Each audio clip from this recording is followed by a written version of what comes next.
3 weeks ago, I watched my mother sob in a courtroom. She was not crying because she loved me.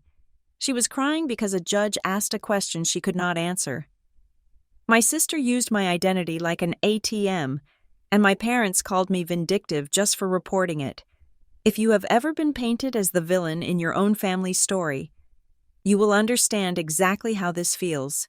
My name is Ella Harrison. I am 28 years old, and right now, the only thing keeping me upright in this witness stand is the sheer freezing temperature of the air conditioning inside the Mecklenburg County Courthouse. The room smells like floor wax and stale anxiety. It is a specific scent, one that I know I will never be able to scrub out of my clothes.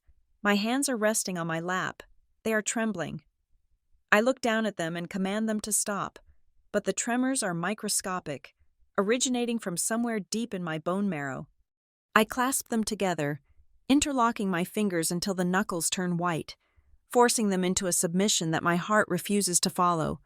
To my right, the prosecutor is shuffling papers. To my left, the defense table sits like a heavy wooden island in a sea of gray carpet, and behind the defense table sits the reason we are all here. Tessa Harrison, my sister. She is 32 years old, 4 years older than me. She is wearing a soft gray cardigan that is slightly too big for her, pulling the sleeves down over her palms. She is not wearing makeup. Her hair is pulled back in a loose, messy bun that suggests she barely had the strength to brush it this morning. It is a costume. I know it is a costume because I bought that cardigan for her birthday 2 years ago. I know she spent an hour on that hair to make it look effortless and tragic. She is playing the role of the confused, overwhelmed victim perfectly. And sitting directly behind her, in the first row of the gallery, are my parents, Gordon and Elaine Harrison. My mother is crying. If you were a stranger walking into this courtroom right now, you would look at Elaine Harrison and your heart would break. You would see a woman in her early 60s, dressed in her Sunday best, a navy blue dress suit, a modest string of pearls dabbing at her eyes with a lace handkerchief. You would see a mother in agony. You would assume she is crying because her daughter, her flesh and blood, is sitting on a witness stand testifying against her other daughter. You would assume she is crying because the family is being torn apart. You would be wrong. My mother is not crying for me. She is not crying because I have lost my credit score, my savings, and my sense of security. She is not even crying for Tessa. Not really. She is crying because there are people in the back of the room, a few curious neighbors, a court reporter, a local journalist who are witnessing the cracks in the Harrison family portrait. She is crying because the image she spent 30 years curating, the image of the perfect, upper-middle-class family with the successful husband and the 2 lovely daughters, is currently shattering into 1,000 jagged pieces on the floor of a North Carolina courtroom. She is crying because she can no longer pretend that we are fine. She is crying because I stopped pretending. I look at my father, Gordon Harrison. He is not crying. He is staring at me. His jaw is set so hard, I can see the muscle feathering beneath his skin. His eyes are dry and cold. There is no love in that look. There is no fatherly concern. There is only a simmering, controlled rage. He mouths a word to me. No sound comes out, but I know the shape of the syllables. I have heard them shouting this word at me over the phone for the last 3 weeks. I have seen it in the text messages that appear on my screen at 2 a.m. Vindictive, that is what they call me.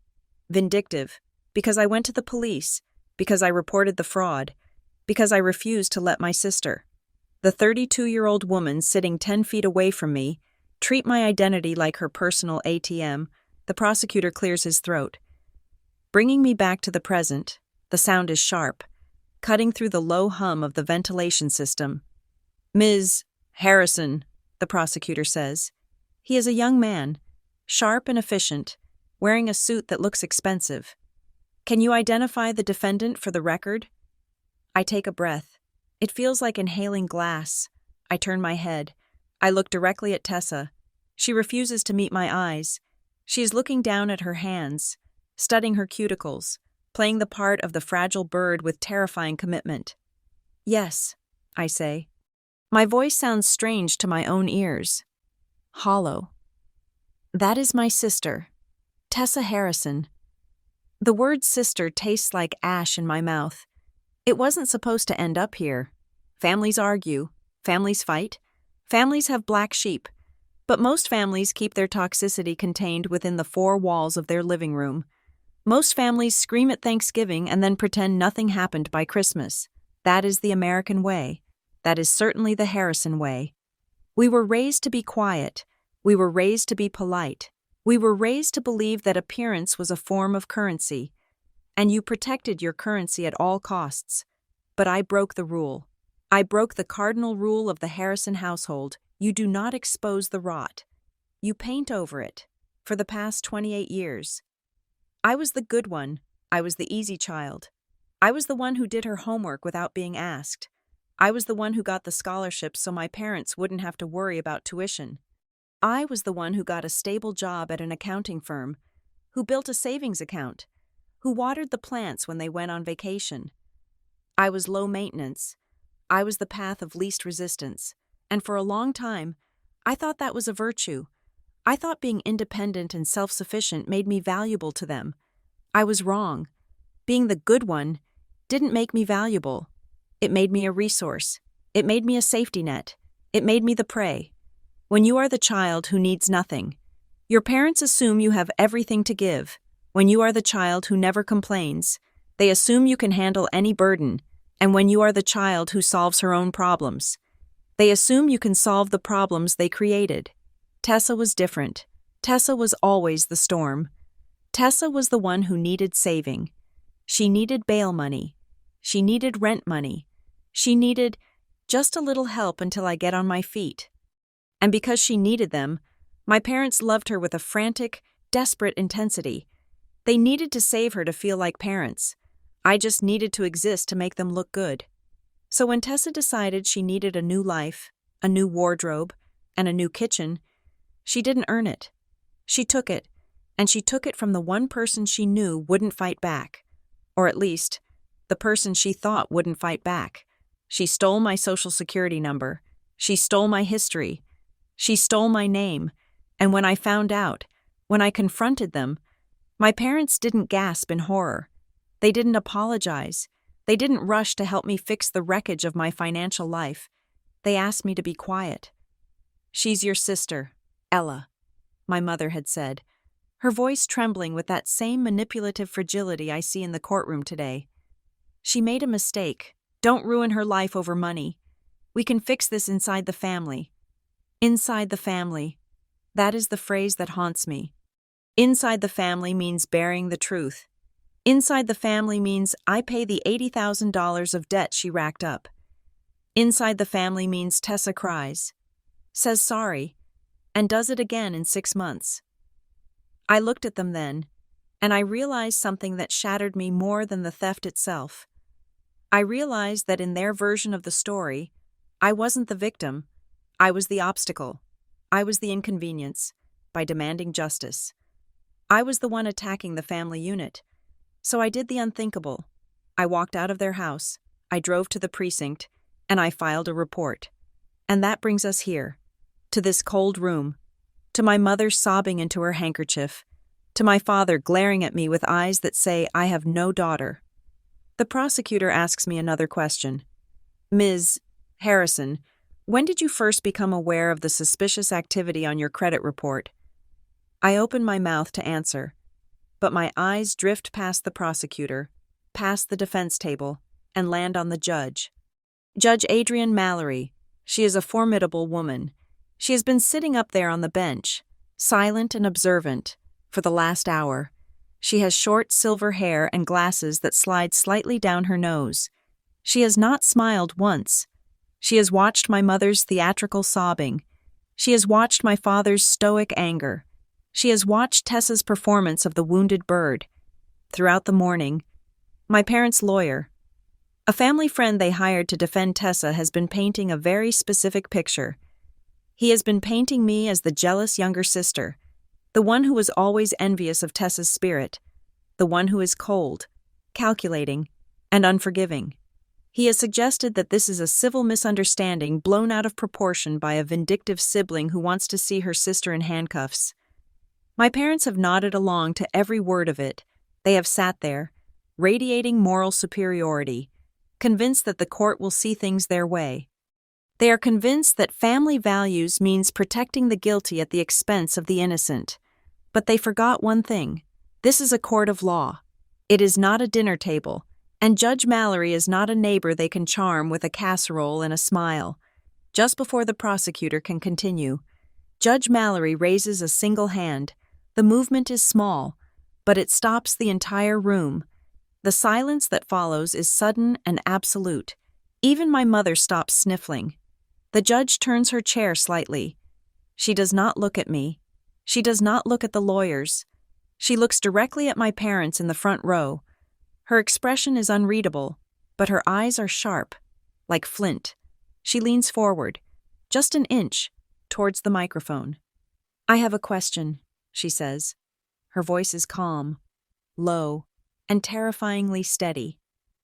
My father straightens his tie, looking ready to answer, ready to explain, ready to spin the narrative as he always does.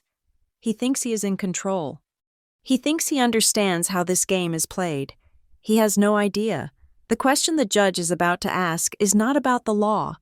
It is not about statutes or precedents. It is a question about the truth. It is a simple, practical question that cuts through 3 weeks of gaslighting and lies like a scalpel through rotten fruit. It is a question that will silence my mother's tears instantly. It is a question that will make the color drain from my father's face. It is the question that proves she sees them. She sees right through the nice clothes and the sad stories and the family-first rhetoric. I hold my breath. My heart hammers against my ribs. I watch my parents' faces, waiting for the impact. If you have ever been the scapegoat, if you have ever been told that your pain is an inconvenience to the people who are supposed to love you, then you know this moment. You know the desperate hunger for validation. You know the need for just one person, one authority figure, to look at the madness and say, "This is not normal." But before I tell you what she asked, before I tell you how one sentence destroyed their entire defense, I need you to do something for me. If this story sounds familiar, if you have ever felt like a stranger in your own house, hit that like button, subscribe to the channel, and tell me in the comments if you were in my shoes. If your family asked you to eat $80,000 of debt to save face, would you stay silent? Or would you burn it all down because sitting in that chair, I knew I had made my choice, but the choice didn't happen in the courtroom. It didn't happen when I called the lawyer. It happened 4 weeks ago. It happened on a Tuesday morning, in my quiet, tidy apartment on the other side of Charlotte. It happened before the sun was fully up, when the world was still gray and peaceful. Let's go back to that morning. Let's go back to the moment before I knew my life was over. It was 6:58 My phone was sitting on the nightstand. I was asleep, dreaming about spreadsheets or grocery lists, something mundane and safe. The room was cool. The blackout curtains were drawn, and then the phone vibrated against the wood of the table. It wasn't a call. It was a notification. A single, short buzz. I groaned, rolling over and burying my face in the pillow. I wanted to ignore it. I wanted to stay in the warm, safe darkness for another 10 minutes. I wanted to believe that the day would be just like every other day: coffee, work, gym, sleep, but the phone buzzed again, and then again, 3 times. I reached out, my hand fumbling in the dark, and grabbed the device. The screen lit up, blinding me for a second. I squinted, waiting for my eyes to adjust to the glare. I saw the logo of my bank. I saw the red triangle that indicates an alert. And below it, I saw the text that would start the war. Credit alert. New account opened. I blinked, thinking I was misreading it. I didn't open new accounts. I didn't apply for credit cards at 4 a.m. I was Ella Harrison. I was the responsible one. I was the one who had everything under control. I swiped the notification open, and as I sat up in bed, the cold morning air hitting my skin, I felt the first stone drop in the pit of my stomach. It wasn't just one account. It was 5. I didn't know it then. But the good daughter was already dead. She died the moment I unlocked my phone. The only thing left to decide was what kind of person would rise from her ashes. But I'm getting ahead of myself. To understand why the judge's question matters so much. To understand why my mother's tears were a lie. You have to understand the dinner. You have to understand the setup. Because you don't steal a person's life by accident. You have to plan it. And the planning didn't happen in a dark alley with a hacker in a hoodie. It happened at my parents' dining room table, over roast chicken and white wine. While they smiled at me and asked me how my day was, I work as a junior forensic accountant at Blue Haven Advisory Group in Uptown Charlotte. My office is on the 14th floor, a glass-walled box that overlooks the sprawling, tree-lined streets of the city. My life is defined by order. I deal in variances, in reconciliations, and in the absolute certainty that if you look at the numbers long enough, they will eventually tell you the truth. I am the person who brings a packed lunch every day, usually a salad with dressing on the side. I am the person who has never missed a utility payment in my entire adult life. I track my spending on a spreadsheet that I update every Friday evening with a glass of cheap Pinot Grigio. I drive a Honda Civic that is 6 years old and paid off. To most people, my life probably looks excruciatingly boring. To me, it looked like freedom. I grew up believing that financial independence was the only shield I had. In a world that felt chaotic, my savings account was the one thing that nobody could take away from me. Or so I thought, if I was the shield. My sister Tessa was the spear. Tessa is 4 years older than me, but in emotional years, she is permanently 19. She is vibrant and loud and consumes all the oxygen in the room. She does not have a career. She has eras. There was the yoga instructor era, the organic candle-making era, and recently, the freelance social media consultant era. None of these ventures ever made money, but they all required seed capital, and that capital always came from the bank of Gordon and Elaine. My parents live in a nice 2-story brick house in Matthews, a quiet suburb just outside the city limits. It is the kind of house with manicured hedges and a flag on the porch. The kind of house that screams stability. Inside that house, however, the dynamic was anything but stable. It was a constant, exhausting cycle of crisis management. For as long as I can remember, the Harrison family operated on a simple, unspoken algorithm. Tessa made a mess. My parents panicked. I stood quietly in the corner and took care of myself so they would have enough energy to clean up after her. They called me the easy one. They called me the independent one. Ella is our rock, my father would say at holiday parties, clapping a hand on my shoulder before turning back to worry about whether Tessa was going to show up drunk. Ella doesn't need us to hover, my mother would tell her friends, framing her neglect as a compliment to my character. She just has it all figured out. I believed them. I wore their neglect like a badge of honor. I convinced myself that their lack of attention was a sign of respect. I told myself that by paying my own tuition, by handling my own car repairs, and by never asking for a dime, I was proving my worth. I thought I was being a good daughter. I did not realize that I was actually being trained. I was being conditioned to accept that my needs were secondary. I was being taught that my role in the family was to be a resource, a safety net that never needed maintenance.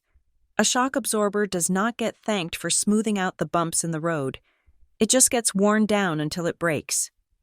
Looking back, the signs of what was coming were there. They were buried in casual conversations, in innocent questions that I answered without a second thought.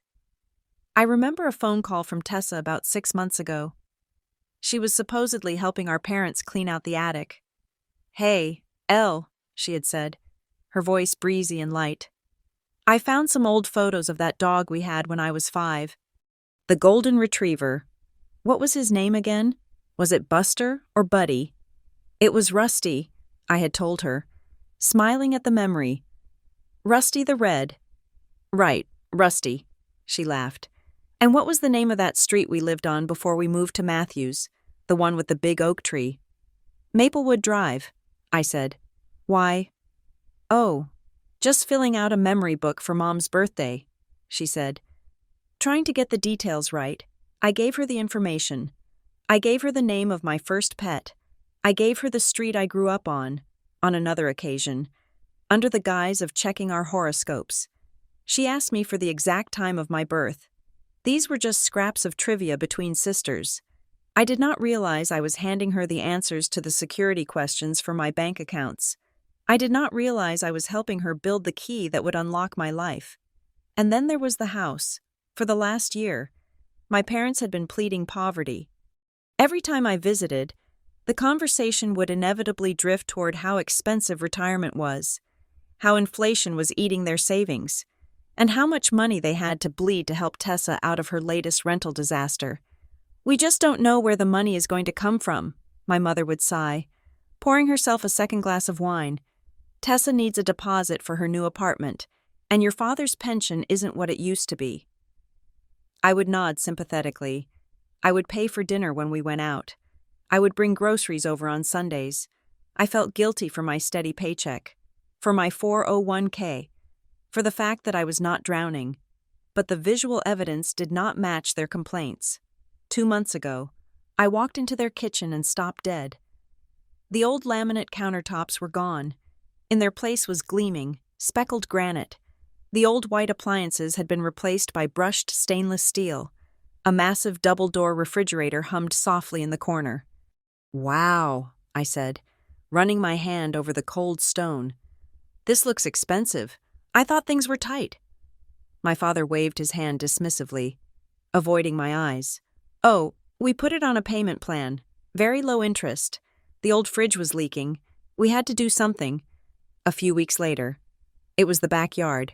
They had hired a landscaping crew to install a new stone patio and a fire pit. "It adds value to the house," my mother explained quickly.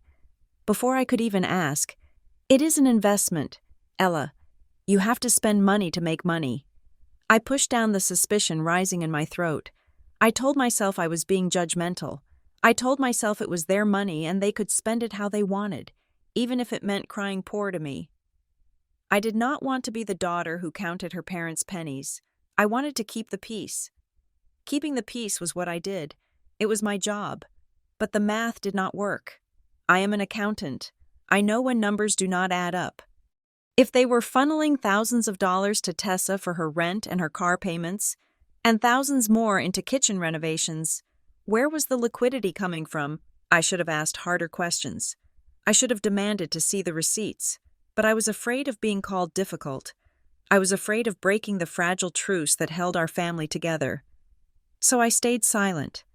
And that silence led me to the dinner. It was a Tuesday evening, exactly 4 weeks before the trial. My mother had texted me in the group chat, the one named Harrison Girls, insisting that we all come over for a family dinner. "I am making pot roast," she wrote. "Tessa has some big news to share family time." I was tired. It was tax season at Blue Haven, and I had been staring at spreadsheets for 10 hours. My eyes burned, and my lower back was throbbing. I wanted nothing more than to go home, put on sweatpants, and eat cereal for dinner. But I knew the drill. If I said no, I was the bad guy. If I said no, I was too busy for family. If I said no, my mother would call me with that wounded tone in her voice, asking if I was mad at them. So I said yes. I packed up my things at the office. I put my laptop into my leather satchel. I never went anywhere without my work laptop during tax season. There was always a chance I would need to answer an urgent email or double-check a client's filing. It was a reflex, like grabbing my keys. I drove out to Matthews, the traffic heavy and sluggish. I pulled into the driveway of the brick house. The windows were glowing with warm, yellow light. It looked like a sanctuary. It looked like the kind of place where you were safe. I walked inside, carrying my bag. The smell of rosemary and roasting meat filled the hallway. My mother was in the kitchen, wiping down the new granite countertops.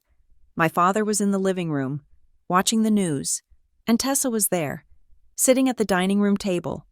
She looked radiant.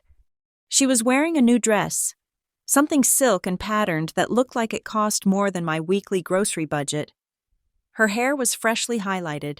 She was glowing with the manic energy she always had right before a crash, or right when she thought she had pulled off a scam. "Ella," she squealed, jumping up to hug me. She smelled of expensive perfume. "I am so glad you made it. You worked too hard. You look exhausted." "I am fine," I said automatically. The script was etched into my brain. "Just busy. How are you?" "I am amazing," she said, spinning around to show off the dress. "Things are finally turning around for me. Elle, I can feel it. I have a really good feeling about this year." We sat down to dinner. The pot roast was dry, but we all pretended it was delicious. The conversation followed the usual tracks. My parents asked me about work, but their eyes glazed over as soon as I started talking about audits. They pivoted quickly to Tessa. Tessa talked about her projects. She was vague on the details. She talked about a potential partnership with a brand, about maybe moving to a nicer apartment closer to the city center. "I just need to get my paperwork in order," Tessa said, stabbing a carrot with her fork. "You know how much I hate admin stuff, but once I get organized, the sky is the limit." My father beamed at her. "That is the spirit, honey. We are so proud of you for taking initiative." I sat there, chewing slowly. I felt a familiar cocktail of annoyance and resignation. They were enabling her delusions again, but at least they weren't asking me for money. After dinner, we moved to the living room. My father offered coffee. I declined. I had to drive home and wanted to sleep. "Oh, Ella," Tessa said suddenly. As if the thought had just occurred to her, she was standing by the hallway table where I had left my work bag.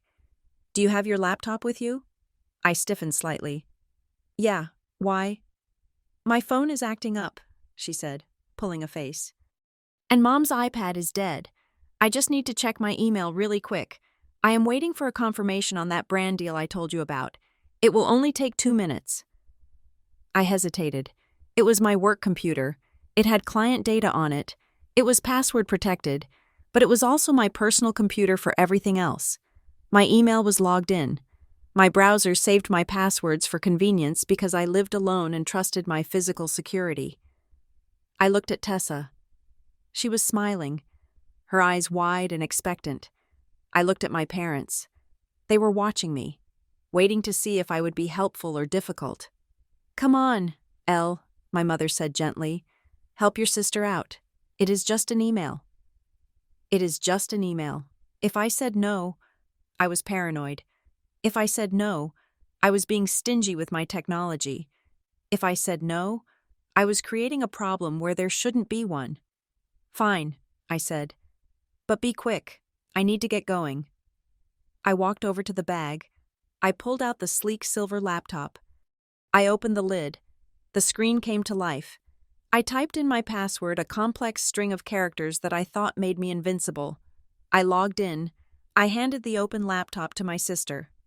"Thanks. You are the best," Tessa said, taking it from my hands. "I will just go into the kitchen where the signal is better." She walked away, the screen glowing against her face. I went back to the sofa. I sat down next to my father. He started talking about the weather, about the neighbors, about the upcoming election. I nodded and made appropriate noises. 10 minutes passed, then 20. "I should go check on her," I said, checking my watch. "Let her be," my mother said, patting my knee. "She is probably just reading through the contract. This is big for her. Ella, let's not rush her." So I sat back down.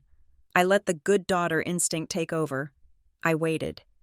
I did not know that in the kitchen, amidst the granite countertops and the stainless steel appliances, Tessa was not checking a brand deal.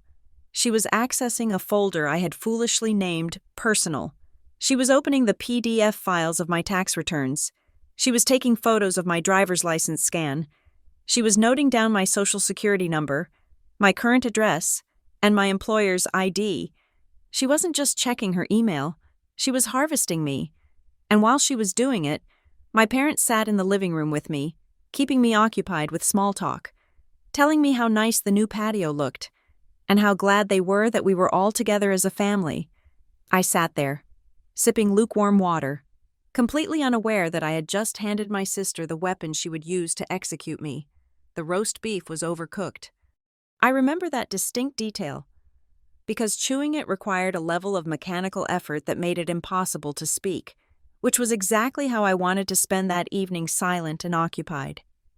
The dining room was bathed in the warm, amber glow of the chandelier my mother had installed last year, another purchase that had appeared mysteriously during a time when they claimed to be tightening their belts. The light reflected off the wine glasses and the polished mahogany table, creating a scene that could have been pulled straight from a catalog for aspirational suburban living, but the air in the room was thick enough to choke on. We were halfway through the meal, and the conversation, as always, had gravitational pull toward only one subject, Tessa. "It really feels different this time," Tessa was saying, gesturing with her fork. A piece of carrot flew off the tines and landed on the tablecloth, but nobody pointed it out. "I met this guy, a promoter downtown, and he thinks my aesthetic is exactly what his agency is looking for. He says I have a curated chaos vibe." "That is wonderful."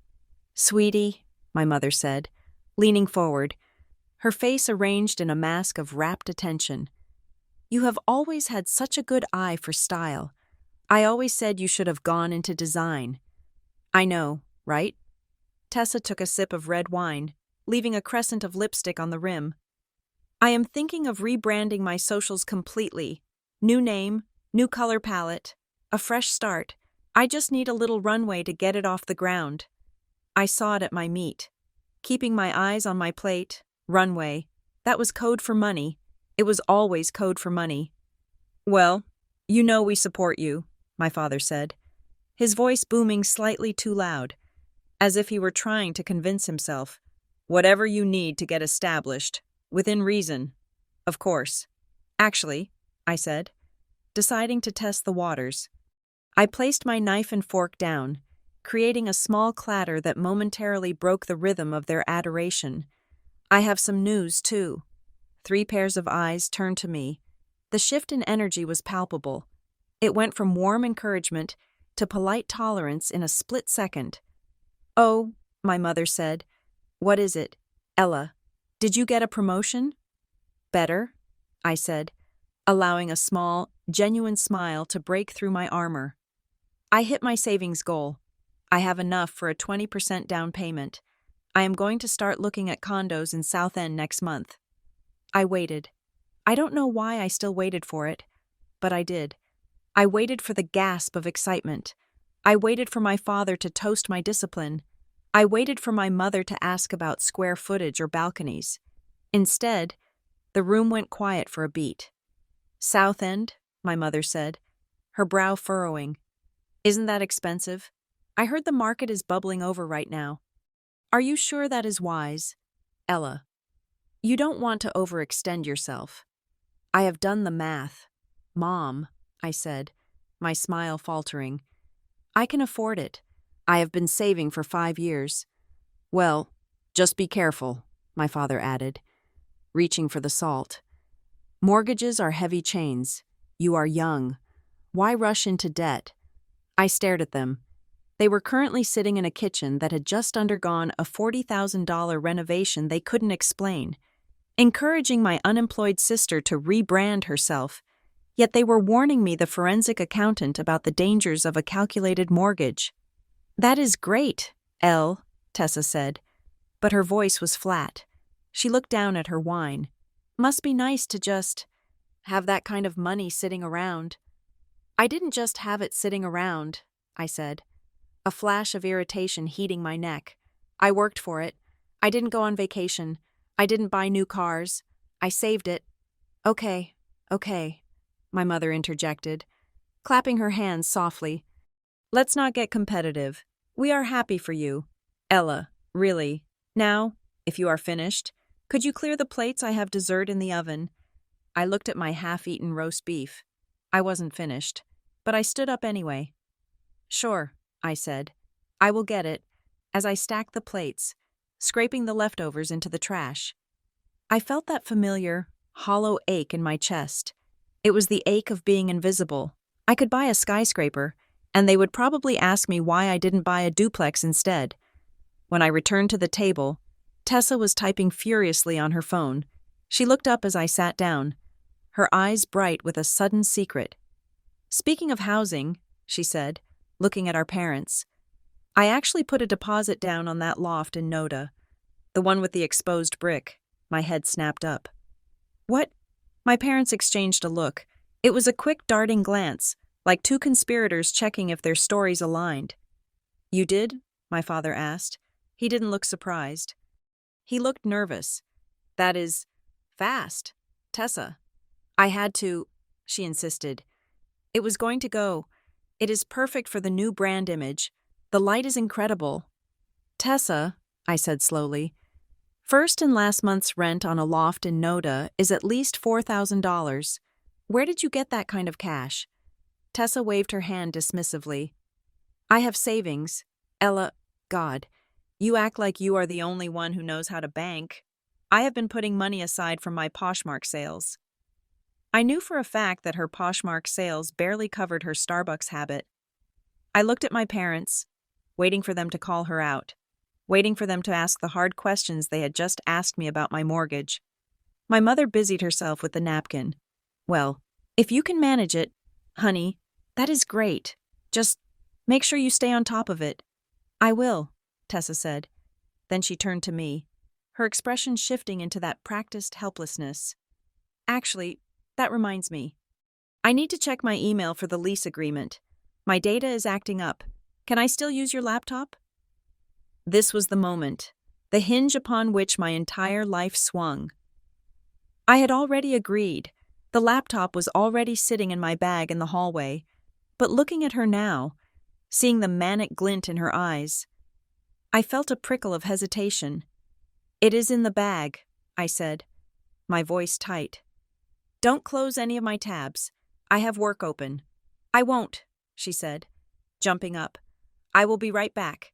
Just going to the kitchen island." She disappeared into the kitchen. I heard the click of my laptop opening. I sat there with my parents. The silence stretched. Usually, my father would turn on the television, but tonight he stayed at the table. He was toying with his wedding ring, spinning it around his finger. "So," he said, clearing his throat. He didn't look at me. He looked at the centerpiece of fake flowers. "You are really serious about this condo thing?" "Yes," I said. "I have the pre-approval letter and everything." "Right. Pre-approval." He nodded, as if weighing the word. Then he looked up, and for a second, his eyes locked onto mine with an intensity that made me flinch. It wasn't pride. It was a strange, probing curiosity. "And your credit? It is solid, no unexpected dips, no identity issues. You hear about that stuff happening a lot these days." I frowned. It was such a specific question. Not, "Is your credit good?" but "no unexpected dips." "My score is nearly 800. Dad?" I said. "Why?" "No reason," he said quickly, picking up his water glass. His hand was shaking slightly.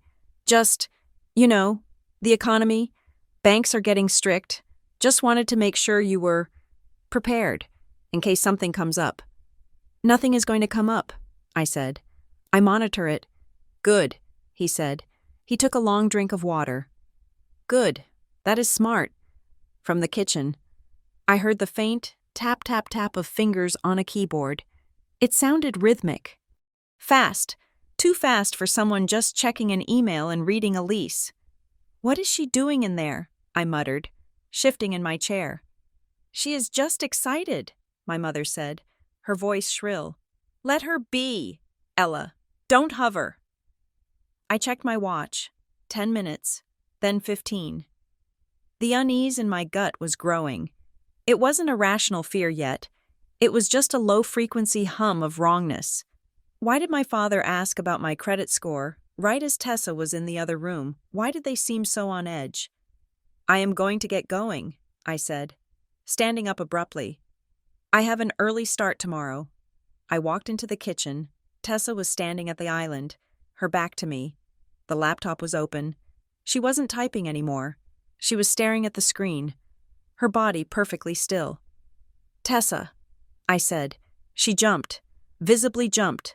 Her hand flew to the trackpad, and she slammed the lid of the laptop shut a fraction of a second too late. In that split second before the screen went black, I saw it. It wasn't an email inbox. It wasn't a lease agreement. It was the Finder window, the File Explorer, and the folder that was highlighted. The one her cursor was hovering over was clearly labeled Documents, Taxes, IDs. It is a folder I keep deep in my directory. It contains PDFs of my tax returns from the last 3 years. It contains a high-resolution scan of my passport and my driver's license. It contains my birth certificate. It is the digital vault of my identity. "All done," Tessa said, spinning around. Her face was flushed. She was breathless, like she had just run a sprint. She shoved the closed laptop toward me. "Thanks. The Wi-Fi was slow. Had to download the attachment." I took the laptop. It felt warm in my hands. "You were looking at my files," I said. It wasn't a question. "What?" She laughed, a high, brittle sound. "No, I wasn't. I was looking for the downloads folder to find the lease PDF. God, Ella, you are so paranoid. Why do you have so many folders anyway? It is a maze in there." She brushed past me, heading back to the dining room. "Mom, Ella is leaving." I stood there in the kitchen, clutching my computer. My heart was hammering against my ribs. She was looking for the downloads folder. It was a plausible lie. If you don't know a Mac, you might click around. But Tessa had owned a MacBook since she was 20. She knew exactly where the downloads folder was. I walked out to the living room. My parents were standing up, looking relieved that I was leaving. "Drive safe," my father said. He didn't hug me. He kept his hands in his pockets. "Thanks for dinner," I said automatically. I walked out to my car, the cool night air hitting my face. I threw my bag onto the passenger seat and climbed in. I locked the doors immediately. I sat in the driveway for a moment, staring at the lit windows of the house. I felt like I had just escaped something, but I didn't know what. I felt lighter, but in a bad way, like something had been taken from me, physically lifted out of my pocket, even though my wallet was sitting right there in the console.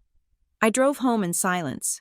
No radio, no podcasts, just the hum of the tires on the asphalt and the replay of that dinner in my head.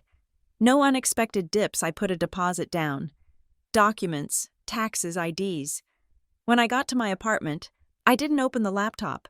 I was too exhausted to confront whatever paranoia was building in my brain. I told myself I was overreacting.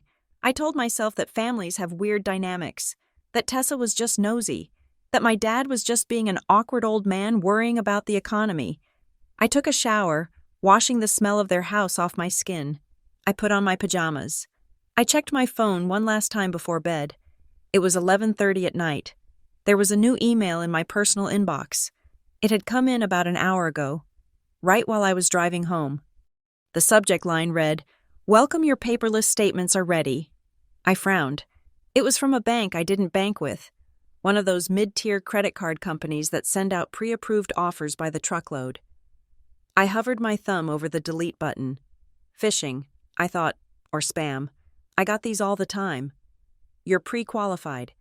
Open an account today." I didn't open it. I swiped left. Trash. I put the phone on the nightstand. I turned off the lamp. I pulled the duvet up to my chin. I told myself everything was fine. I told myself that tomorrow I would go to work. I would look at condo listings, and I would continue building the life I had earned. I closed my eyes and drifted into a restless sleep, unaware that in the digital world, the alarms were already sounding. I was asleep, but my name was awake. My name was currently being typed into applications. My name was being run through credit bureaus. My name was being sold, leveraged, and maximized. The explosion didn't happen with a bang. It happened with a vibration. 6:58 in the morning. My phone buzzed against the wood of the nightstand. I woke up groggy, reaching for it with one eye open. I expected an alarm. I expected a text from a coworker. Instead, I saw the notification that would divide my life into before and after. Credit Karma alert. A new inquiry has been added to your TransUnion report. A new credit card account has been opened in your name. I froze. My breath caught in my throat. Then another buzz. Experian alert. Significant change detected. Your score has dropped by 40 points. And another. Chase. Thank you for your application. You have been approved. I sat up. The room spinning. I wasn't dreaming. The notifications were stacking up on my lock screen like dominoes. One after another. A cascade of approvals, inquiries, and welcome messages. My hands shook as I unlocked the phone. I didn't need to be a detective to know what had happened. I didn't need to be a forensic accountant to trace the timeline. I just needed to remember the folder. Documents, taxes, IDs. I realized then, with a sick, cold clarity, that the deposit for Tessa's loft wasn't coming from her Poshmark sales. It wasn't coming from my parents.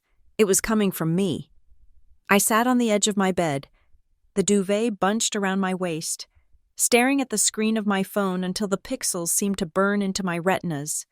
The morning sun was streaming through the blinds, casting stripes of light across the floor, but I felt cold.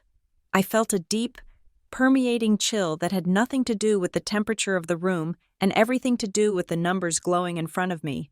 792. That was my credit score yesterday. It was a number I was proud of. It was the result of a decade of paying bills on time, of keeping my credit utilization under 10%, of never missing a payment. It was the golden ticket that was going to get me the keys to my condo in South End. I refreshed the app. The little loading circle spun for what felt like an eternity. 538. The number was red, a bright, angry, impossible red. I felt the bile rise in my throat. A drop of more than 250 points overnight was not a fluctuation. It was a catastrophe. It was the financial equivalent of a nuclear bomb going off in the center of my life. I scrambled out of bed, ignoring the trembling in my legs, and ran to the living room where my laptop was still sitting on the coffee table. I flipped it open, my fingers fumbling as I typed in my password. I needed to see the full report. A phone app gives you the summary, but I needed the autopsy. I logged into the credit monitoring portal. My hands were shaking so badly I mistyped my password twice. When I finally got in, I clicked on Open Accounts. The list that populated the screen made the air leave my lungs. It was not just one card. It was a catalog of consumption. There was a new American Express Platinum card, opened 3 weeks ago, balance $12,400. There was a Chase Sapphire Reserve, opened 2 weeks ago, balance $9,800. There was a personal loan from a fintech company I had never heard of, deposited into an account I did not control, amount $25,000. There were multiple buy now, pay later lines of credit, Affirm, Klarna, Afterpay stacked up like jagged bricks. I pulled up the calculator app on my phone. Though I could already do the rough math in my head, I added them up, line by line, my heart hammering against my ribs like a trapped bird. The total flashed on the screen.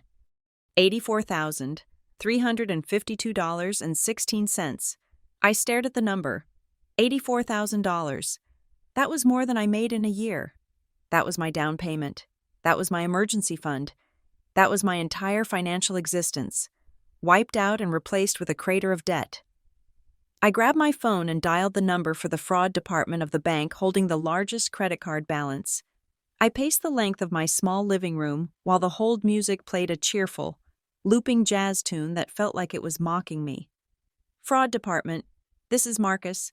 Can I have your full name, please? Ella Harrison, I said. My voice sounded shrill, bordering on hysterical. I forced myself to take a breath. I am calling because I just received an alert about an account I did not open. In fact, looking at my report, there are several accounts I did not open. Okay, Ms. Harrison, let me pull up your file, Marcus said. His voice was calm, detached. He did this all day. I see the account ending in 4022. Can you verify the billing address on the file? My address is 405 Pine Street, apartment 4B, I said. There was a pause on the line. The silence stretched for 5 seconds. That is not the address we have on file for this card. Ms. Harrison, Marcus said. The address on file is listed as your primary residence. What is the address? I demanded. though a sick feeling in my gut told me I already knew the answer. I have a 2204 Maplewood Lane, Matthews, North Carolina. He read. I stopped pacing. I stood perfectly still in the center of my rug. 2204 Maplewood Lane, my parents' house, the house with the new granite countertops, the house with the new stone patio. That is my parents' house, I whispered. Okay, Marcus said. And did you authorize anyone at that address to open this account? No, I said. No, I did not. I see. And were you aware that a secondary card holder was added to the account at the time of opening a Ms. Tessa Harrison? The world tilted on its axis. It wasn't just theft. It was arrogant, sloppy, confident theft. She hadn't even tried to hide it. She had added herself as an authorized user so she could have a card with her own name on it, attached to my credit history. Fraud, I said, my voice hardening. Mark it as fraud. Close it. Freeze it. Do whatever you have to do. I hung up before he could ask me if I wanted to file a police report. I wasn't ready for that question yet. I needed to see the rest. I sat down at the table and went into forensic mode. I am an accountant. When the world falls apart, I look for the ledger. I opened a new spreadsheet. I started inputting the data from the credit report, cross-referencing dates and amounts. I logged into the online portal for the credit card using the forgot password feature, resetting it to my email. Once I was in, I could see the transaction history. It was a window into the life my sister had been living while I was eating salads and saving pennies. Transaction, the Omni Hotel, downtown Charlotte, $450. That was the weekend she said she was staying with a friend. Transaction Nordstrom, $2,100. That was the day she posted a photo of a new designer handbag on Instagram with the caption, Treat Yourself. Transaction Apple Store, $3,200. A new MacBook Pro. The one she had used to steal my identity was probably slow, so she bought a new one with my money, and then the furniture stores, West Elm, Pottery Barn, Crate and Barrel, thousands of dollars in furniture. I remembered the dinner. I remembered her talking about the loft in Noda. I put a deposit down. She hadn't just put a deposit down. She had furnished the entire place. She was building a dream life, a rebranded life, entirely on the foundation of my credit. But then I saw something that made me stop breathing. Among the transactions for the loft, there were other purchases that didn't fit Tessa's aesthetic. Transaction Home Depot, $1,800. Transaction Best Buy, $1,200. I clicked on the details for the Best Buy purchase. It was for a stainless steel double-door refrigerator. My blood ran cold. My parents' refrigerator, the one they said they bought on a low-interest payment plan. They didn't buy it on a payment plan. Tessa bought it, with my card. Did they know I wanted to believe they didn't? I wanted to believe that Tessa had lied to them too. Told them she had money. Told them she wanted to treat them. But the timeline didn't make sense. The Home Depot charge was from 2 months ago. That was around the time the patio was installed. I needed proof of delivery. I went to the shipping information for the refrigerator. I clicked the View Proof of Delivery link. A grainy photo popped up on my screen. It was a picture of a cardboard box sitting on a front porch. I recognized the doormat. I recognized the potted plant. It was my parents' house. And below the photo, there was a signature. It was a digital scrawl, messy and pixelated, but the shape of the letters was unmistakable. It wasn't Tessa's erratic, looping handwriting. It was sharp, cursive, and slanted to the right. E. Harrison, Elaine Harrison. My mother had signed for the refrigerator that was purchased with a credit card stolen from her youngest daughter. I felt a tear slide down my cheek, hot and stinging. I wiped it away angrily. This wasn't the time to cry. This was the time to document. My phone buzzed again. It was an email. From Sarah Jenkins, mortgage broker. Subject update on your pre-approval. My stomach dropped. I clicked the email.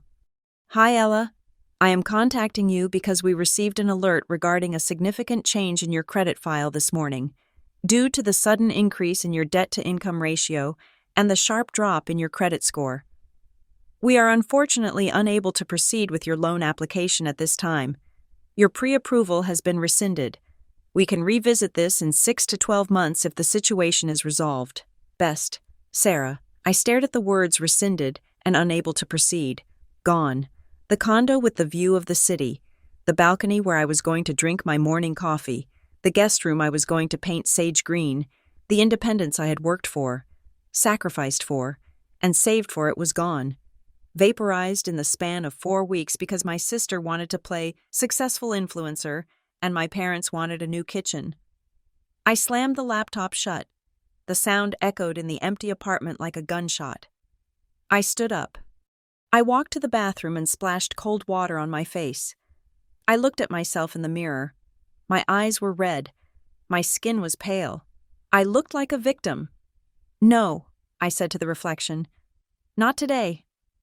I went back to the living room. I didn't cry anymore. I printed the spreadsheet. I printed the bank statements. I printed the photo of the signature. I stapled them together into a thick, damning packet. I put on my shoes. I grabbed my car keys. I didn't call them. I didn't text them to ask if they were home. I knew they were home. It was Saturday morning. My mother would be drinking tea in her new kitchen. My father would be reading the paper on his new patio. Tessa would probably be sleeping in her loft, surrounded by her stolen furniture. I walked out of my apartment building and got into my 6-year-old Honda Civic. I threw the packet of papers onto the passenger seat. I started the engine. My hands gripped the steering wheel so hard my knuckles turned white. I drove out of the city, merging onto the highway that led toward Matthews. The road blurred ahead of me. I wasn't driving to a family visit. I wasn't driving to a Sunday dinner. I was driving to a crime scene. And for the first time in 28 years, I wasn't bringing a side dish. I was bringing the bill. I did not knock. I still had a key to the house on Maplewood Lane. It was a brass key with a little rubber cap on the head that I had owned since I was 16. I used to think of it as a symbol of belonging, a tangible reminder that I always had a home to return to. Now, as I slid it into the lock, it felt more like a master key to a crime scene.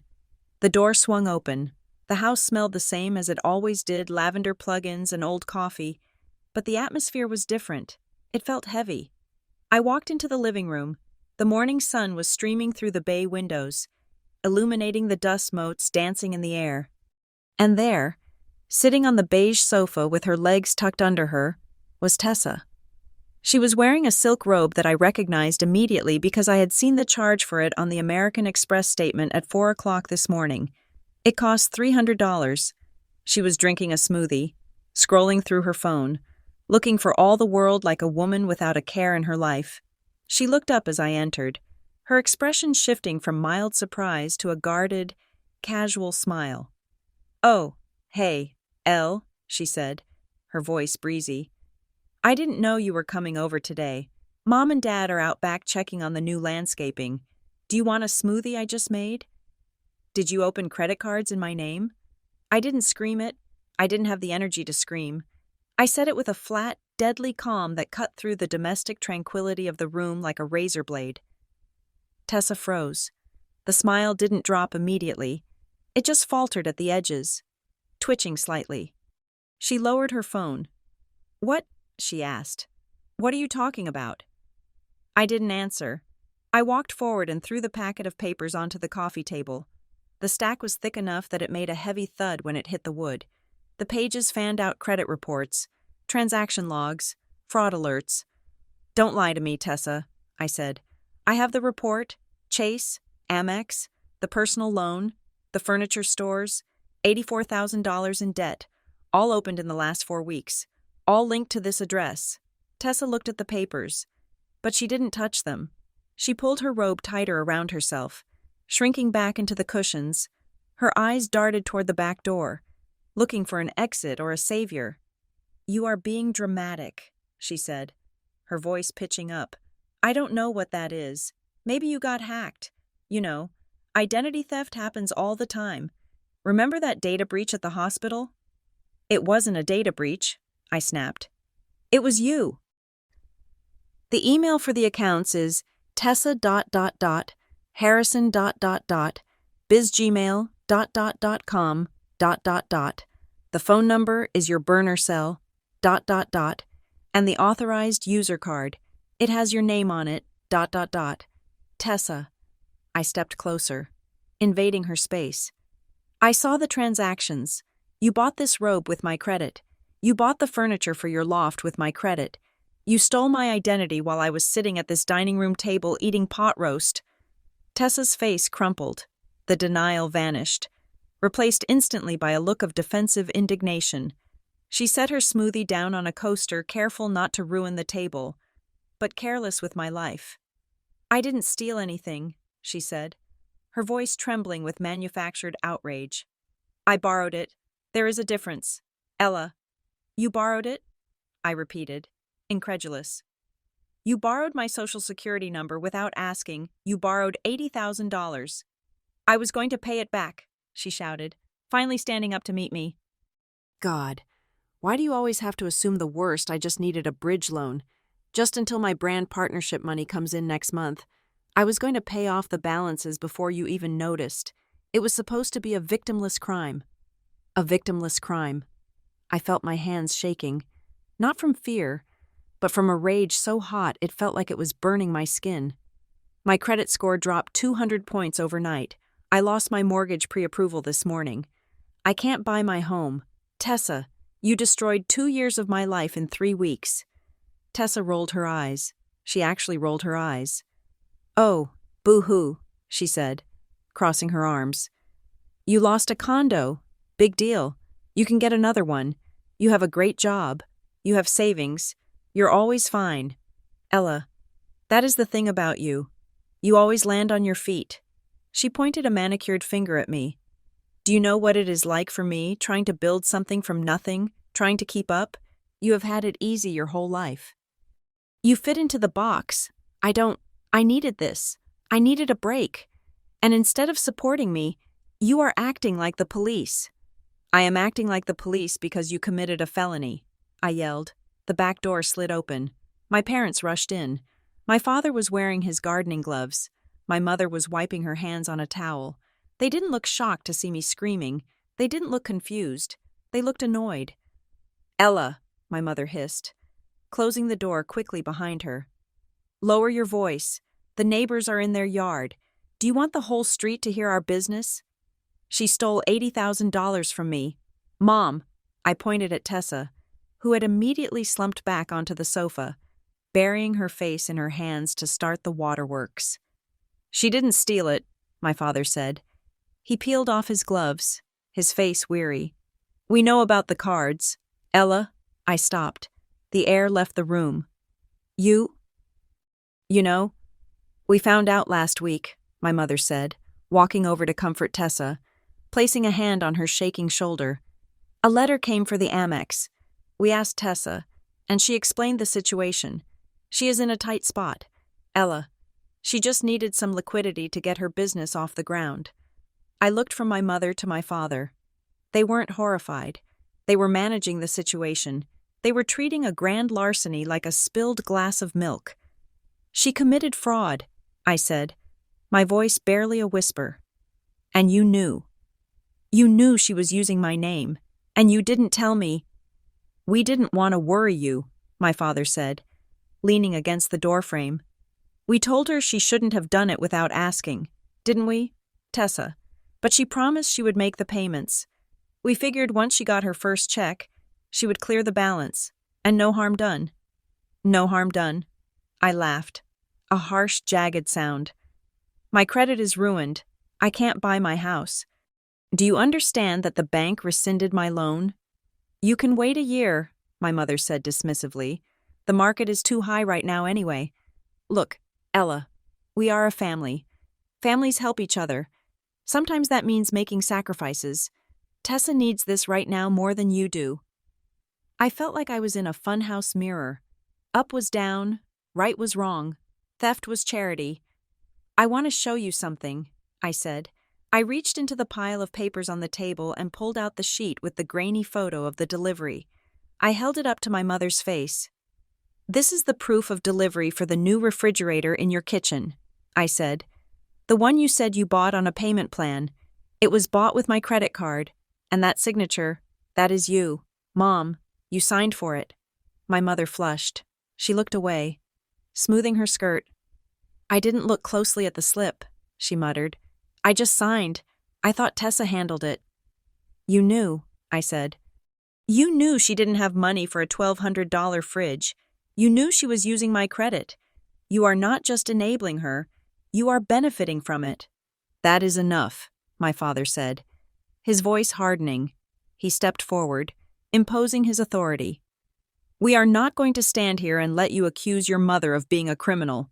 We are trying to solve this constructively. Constructively? I asked. Okay, let's be constructive. I reached into my bag and pulled out a notepad and a pen. I slammed them onto the table. Here is the deal, I said, my voice shaking but clear. I want a notarized confession. I want Tessa to sign a document stating that she opened these accounts without my permission and that she accepts full liability for the $84,000. I want a payment plan in writing, legally binding, and I want you to sell the furniture, return the clothes, and liquidate whatever brand assets you bought to pay down the principal immediately. Tessa looked up, her eyes red-rimmed but dry. She looked at the notepad like it was a bomb. I am not signing that, she said. You have to, I said, or I can't clear my name. If I sign that, Tessa said, her voice turning sharp, it is evidence. You could use it to sue me. You could take it to the cops. I won't take it to the cops if you pay it back, I said. But I need protection. Tessa, I need to know I am not going to be stuck with this bill. I said I will pay it, she shrieked. Why isn't my word good enough? Why do you have to treat me like a stranger, Mom? She is trying to trap me. My mother turned to me, her face pinched with disappointment. Ella, really, a notarized document between sisters. That is so cold. Why can't we just shake on it? Tessa said she would pay. Why are you trying to ruin her record? She ruined my record, I screamed. Why does her record matter more than mine? Because you can handle it, my father shouted. The room went silent. The echo of his voice hung in the air. He looked at me, and for the first time, he was being completely honest. Look at you, Ella, he said, lowering his voice, gesturing to my blazer, my car keys, my posture. You are strong. You are capable. You have a career. You have never needed anyone. If this debt stays in your name for a while, you will survive. You will figure it out. You always do. He turned to look at Tessa, who was curled up on the couch, looking fragile and broken. Tessa isn't like you, he said softly. She can't handle a criminal record. She can't handle a lawsuit. It would break her. If you report this, if you make it official, you destroy her future. Is that what you want? Over money. I stood there, looking at the three of them. I saw the dynamic perfectly clearly for the first time. It wasn't that they loved her more. It was that they respected me less. They didn't see me as a person with feelings and dreams. They saw me as a beast of burden. They saw me as an infinite resource that could be mine to keep Tessa afloat. They were asking me to eat $80,000 of debt. They were asking me to give up my home. They were asking me to ruin my financial reputation for 7 years. Why? Because I was the good one. Because I was the one who could take the hit. So that is it, I said. My anger was gone. It had evaporated, leaving behind a cold, hard numbness. I am the sacrifice. I am supposed to set myself on fire so Tessa can stay warm. We are asking you to be a sister, my mother said, pleading. Just let us handle it internally. We will help her pay it off, slowly, but don't bring the law into this. Don't make us choose. You already chose, I said.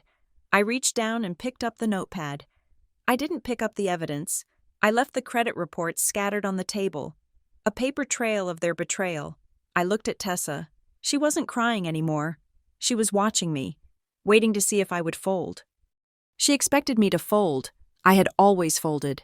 I had always cleaned the dishes, paid the bill, and kept the peace. You aren't going to sign, I said.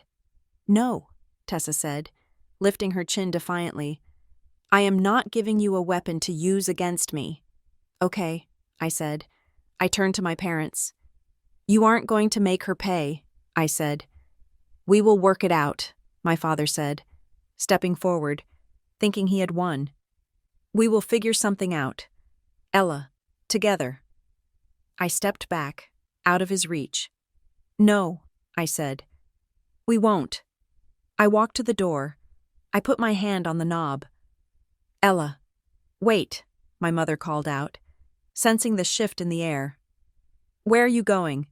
Stay for lunch. We can talk about a payment schedule. I opened the door.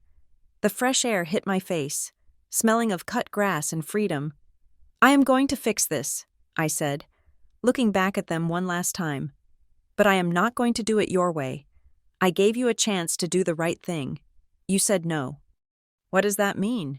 Tessa asked, her voice faltering slightly. It means I am done being the safety net. I said. I walked out. I didn't slam the door. I closed it gently, with a final, decisive click. I walked to my car, got in, and locked the doors. I saw my father come to the window, waving his arms, mouthing something that looked like, "Come back." I put the car in reverse. I didn't drive back to my apartment. I drove to uptown Charlotte. I drove to a building I knew well, not because I worked there, but because I had referred clients there. I pulled out my phone and dialed a number. It was Saturday, but I knew he would answer. Caleb, I said when the voice on the other end picked up. It is Ella Harrison. I need a lawyer, and I need to know the location of the nearest police precinct that handles financial crimes. I wasn't the good daughter anymore. I was the plaintiff. Caleb Hart looked at the spreadsheet I had placed on the small, wobble-prone table of the coffee shop. Caleb was a guy I knew from Blue Haven, a former corporate lawyer who had transitioned into internal compliance because, as he liked to say, he preferred preventing fires to putting them out. He was sharp, cynical, and exactly the person I needed right now because he had zero emotional attachment to the Harrison family. He took a sip of his black coffee, his eyes scanning the rows of transactions I had highlighted in yellow. He tapped a finger on the page where I had listed the furniture purchases. This is not a misunderstanding, Ella, he said, his voice low and level. And this is not a family dispute. You need to stop using those words. The law has a very specific term for this. Identity theft, I said. The words felt heavy, like stones in my mouth. Aggravated identity theft, Caleb corrected. And wire fraud, and credit card fraud. Looking at these totals, we are talking about grand larceny. This is a felony-level offense in North Carolina. If she gets convicted, she is not looking at a slap on the wrist. She is looking at prison time. I felt a cold shiver run down my spine. Prison, my sister, Tessa, who cried when she got a parking ticket, in prison. I just want the debt gone, I said. I don't want to ruin her life. Caleb put the paper down and looked me in the eye. Ella, listen to me closely. You are not ruining her life. She did that when she clicked submit on those applications. You are currently the victim of a crime. But the banking system is binary. It does not care about your sister's feelings or your parents' denial. In the eyes of the bank, either you authorized these charges, or you did not. There is no middle ground. He leaned forward. If you try to pay this off yourself, or if you make even one payment to help her, the creditors will view that as an admission of liability. It is called condonation. If you condone the debt, it becomes yours forever. You will be paying off her sofa and her smoothies for the next 10 years. Is that what you want? No, I said immediately. Then you have to act, Caleb said. And you have to act today, right now. He pulled a pen from his pocket and grabbed a napkin. He started writing a list. Step 1, he said, writing fast. Freeze everything. TransUnion, Equifax, Experian. Lock it down so tight that nobody can open a library card in your name. Step 2, file an affidavit with the Federal Trade Commission. You need that official identity theft report number. It is the golden ticket. Without it, The banks will just treat this as a billing dispute. He circled the third item on the list. Step 3, he said, looking up at me. Police report. You cannot fix this with customer service calls. You need a case number from the Charlotte-Mecklenburg Police Department. You need to walk into a precinct, sit down with a detective, and file criminal charges against your sister. I stared at the napkin. The ink was bleeding slightly into the paper. It looked so simple, a to-do list for destroying my family. My parents are going to lose their minds, I whispered. Your parents are accessories, Caleb said bluntly. Maybe not legally, depending on how much they knew, but morally, they are complicit. They are benefiting from the fruit of the crime.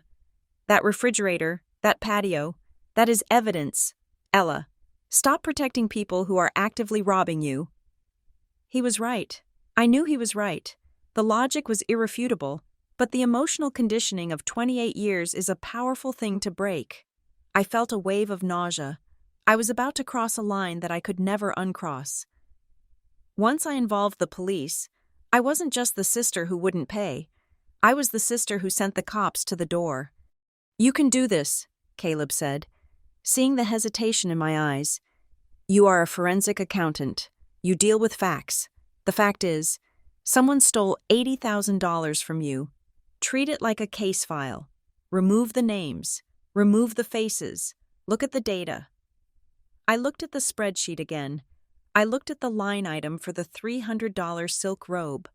I looked at the line item for the refrigerator my mother signed for. The data was cold. The data was cruel. The data did not love me. Okay, I said. I took the napkin. I will go. Caleb nodded. Good. And Ella, keep your phone recording when you talk to them next. You are going to need it. I drove to the headquarters of the Charlotte-Mecklenburg Police Department. It was a gray, imposing building that looked exactly like what it was, a fortress of bureaucracy and law enforcement. I walked through the metal detectors. I checked in at the front desk.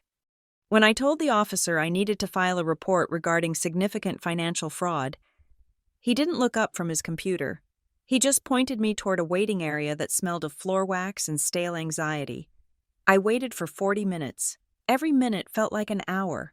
I kept checking my phone, half expecting a text from Tessa saying it was all a joke, or a text from my dad saying they had found the money. The phone remained silent. Harrison. I looked up. A man was standing in the doorway of the secured area. He was in his 40s, wearing a cheap suit and a tie that had seen better days. He looked tired, but his eyes were sharp, scanning me with a practiced assessment. I am Detective Rowan Hale, he said. Financial crimes. Come on back. I followed him through a maze of hallways into a small, windowless interview room. There was a metal table and 3 chairs. It was exactly like the movies, only smaller and more depressing. Have a seat, Hale said. Tell me what is going on. I sat down. I opened my bag. I took out the packet I had prepared, the same packet I had thrown on my parents' coffee table just 2 hours ago. I slid it across the metal surface. My sister, Tessa Harrison, used my personal information to open 5 credit accounts and a personal loan, I said. My voice was steady. I was channeling my work persona. I was just presenting an audit. She has accrued approximately $84,000 in debt over the last 4 weeks. The billing address is my parents' home. I have proof of delivery for merchandise signed for by my mother. Detective Hale raised an eyebrow. He pulled the stack of papers toward him. He put on a pair of reading glasses and started flipping through the pages. The room was silent except for the sound of paper turning and the hum of the ventilation system. I watched his face. I was waiting for him to tell me to go home and work it out with my family. I was waiting for him to say this was a civil matter. After about 5 minutes, he looked up. He took off his glasses. This is thorough, he said. Most people come in here with a handwritten list and a lot of crying. You brought me a case file. I am an accountant, I said. I can see that, Hale said. And you are sure you want to proceed with this? Once I put this into the system, Ms. Harrison, it is out of your hands. The district attorney picks it up. You can't just call me next week and say you changed your mind because your mom cried at Sunday dinner. I know, I said. Hale leaned back in his chair. He looked at me with a strange expression. It wasn't pity. It was something closer to grim respect. I see a lot of these cases, he said. Identity theft is common, but familial identity theft, that is the ugly stuff. Strangers steal your money, family steals your history. He tapped the file. I am going to need to interview the suspect. I am going to need to subpoena the bank records to confirm the IP addresses and the digital signatures. But based on what you have here, and the fact that you say she admitted it to you verbally, we have enough to open an investigation immediately. He paused, his eyes locking onto mine. But I have to ask you a question, and I need you to be honest with yourself. Hale said. Are you ready for the war? The war, I asked. The family war. Hale said. When we arrest a stranger, the victim's family cheers. When we arrest a sister, or a daughter, the victim usually becomes the villain. They are going to attack you. Ella. They are going to say you are cruel. They are going to say you are vindictive. They are going to try to pressure you to drop the charges. They might even lie to protect her. Are you ready for that? I thought about the dinner. I thought about my father asking me about my credit score while Tessa was in the kitchen stealing it. I thought about my mother signing for that fridge. They had already started the war. I was just finally fighting back. I am ready, I said. All right, Hale said. He pushed a form toward me. Sign here. This is the formal complaint. I picked up the pen. The tip hovered over the signature line. This was it, the point of no return. If I signed this, I was officially severing myself from the Harrison unit. I was becoming an entity of my own, separate and dangerous to them. I signed my name, Ella Harrison. The ink looked black and permanent. I will be in touch, Hale said. Taking the form. Do not talk to her about the case. Do not agree to any payment plans. If they try to contact you, direct them to me. I walked out of the police station into the afternoon sun. I felt lightheaded. I got into my car and sat there for a long time, just breathing. I had done it. I had pulled the trigger. Now I had to tell them. I didn't want them to find out when the police knocked on the door. That felt cowardly. And part of me, the part that was still angry, wanted them to know exactly where the blow was coming from. I picked up my phone. I dialed my mother's number. She answered on the second ring. Ella, she said. Her voice was tight, anxious. Are you coming back? Dad and I were talking, and we think we have a solution. If you can just take out a low-interest consolidation loan to cover the immediate... I went to the police, I said. The silence on the other end was absolute. It was the silence of a vacuum. What? She whispered. I went to the Charlotte Mecklenburg Police Department, I said, my voice calm and detached. I filed a report for identity theft and fraud against Tessa. I gave them the records. I gave them the proof of delivery for the fridge. You what? Her voice rose, cracking. Ella, tell me you are joking. Tell me you did not send the police after your sister. It is done, Mom. Detective Hale has the file. How could you? She screamed.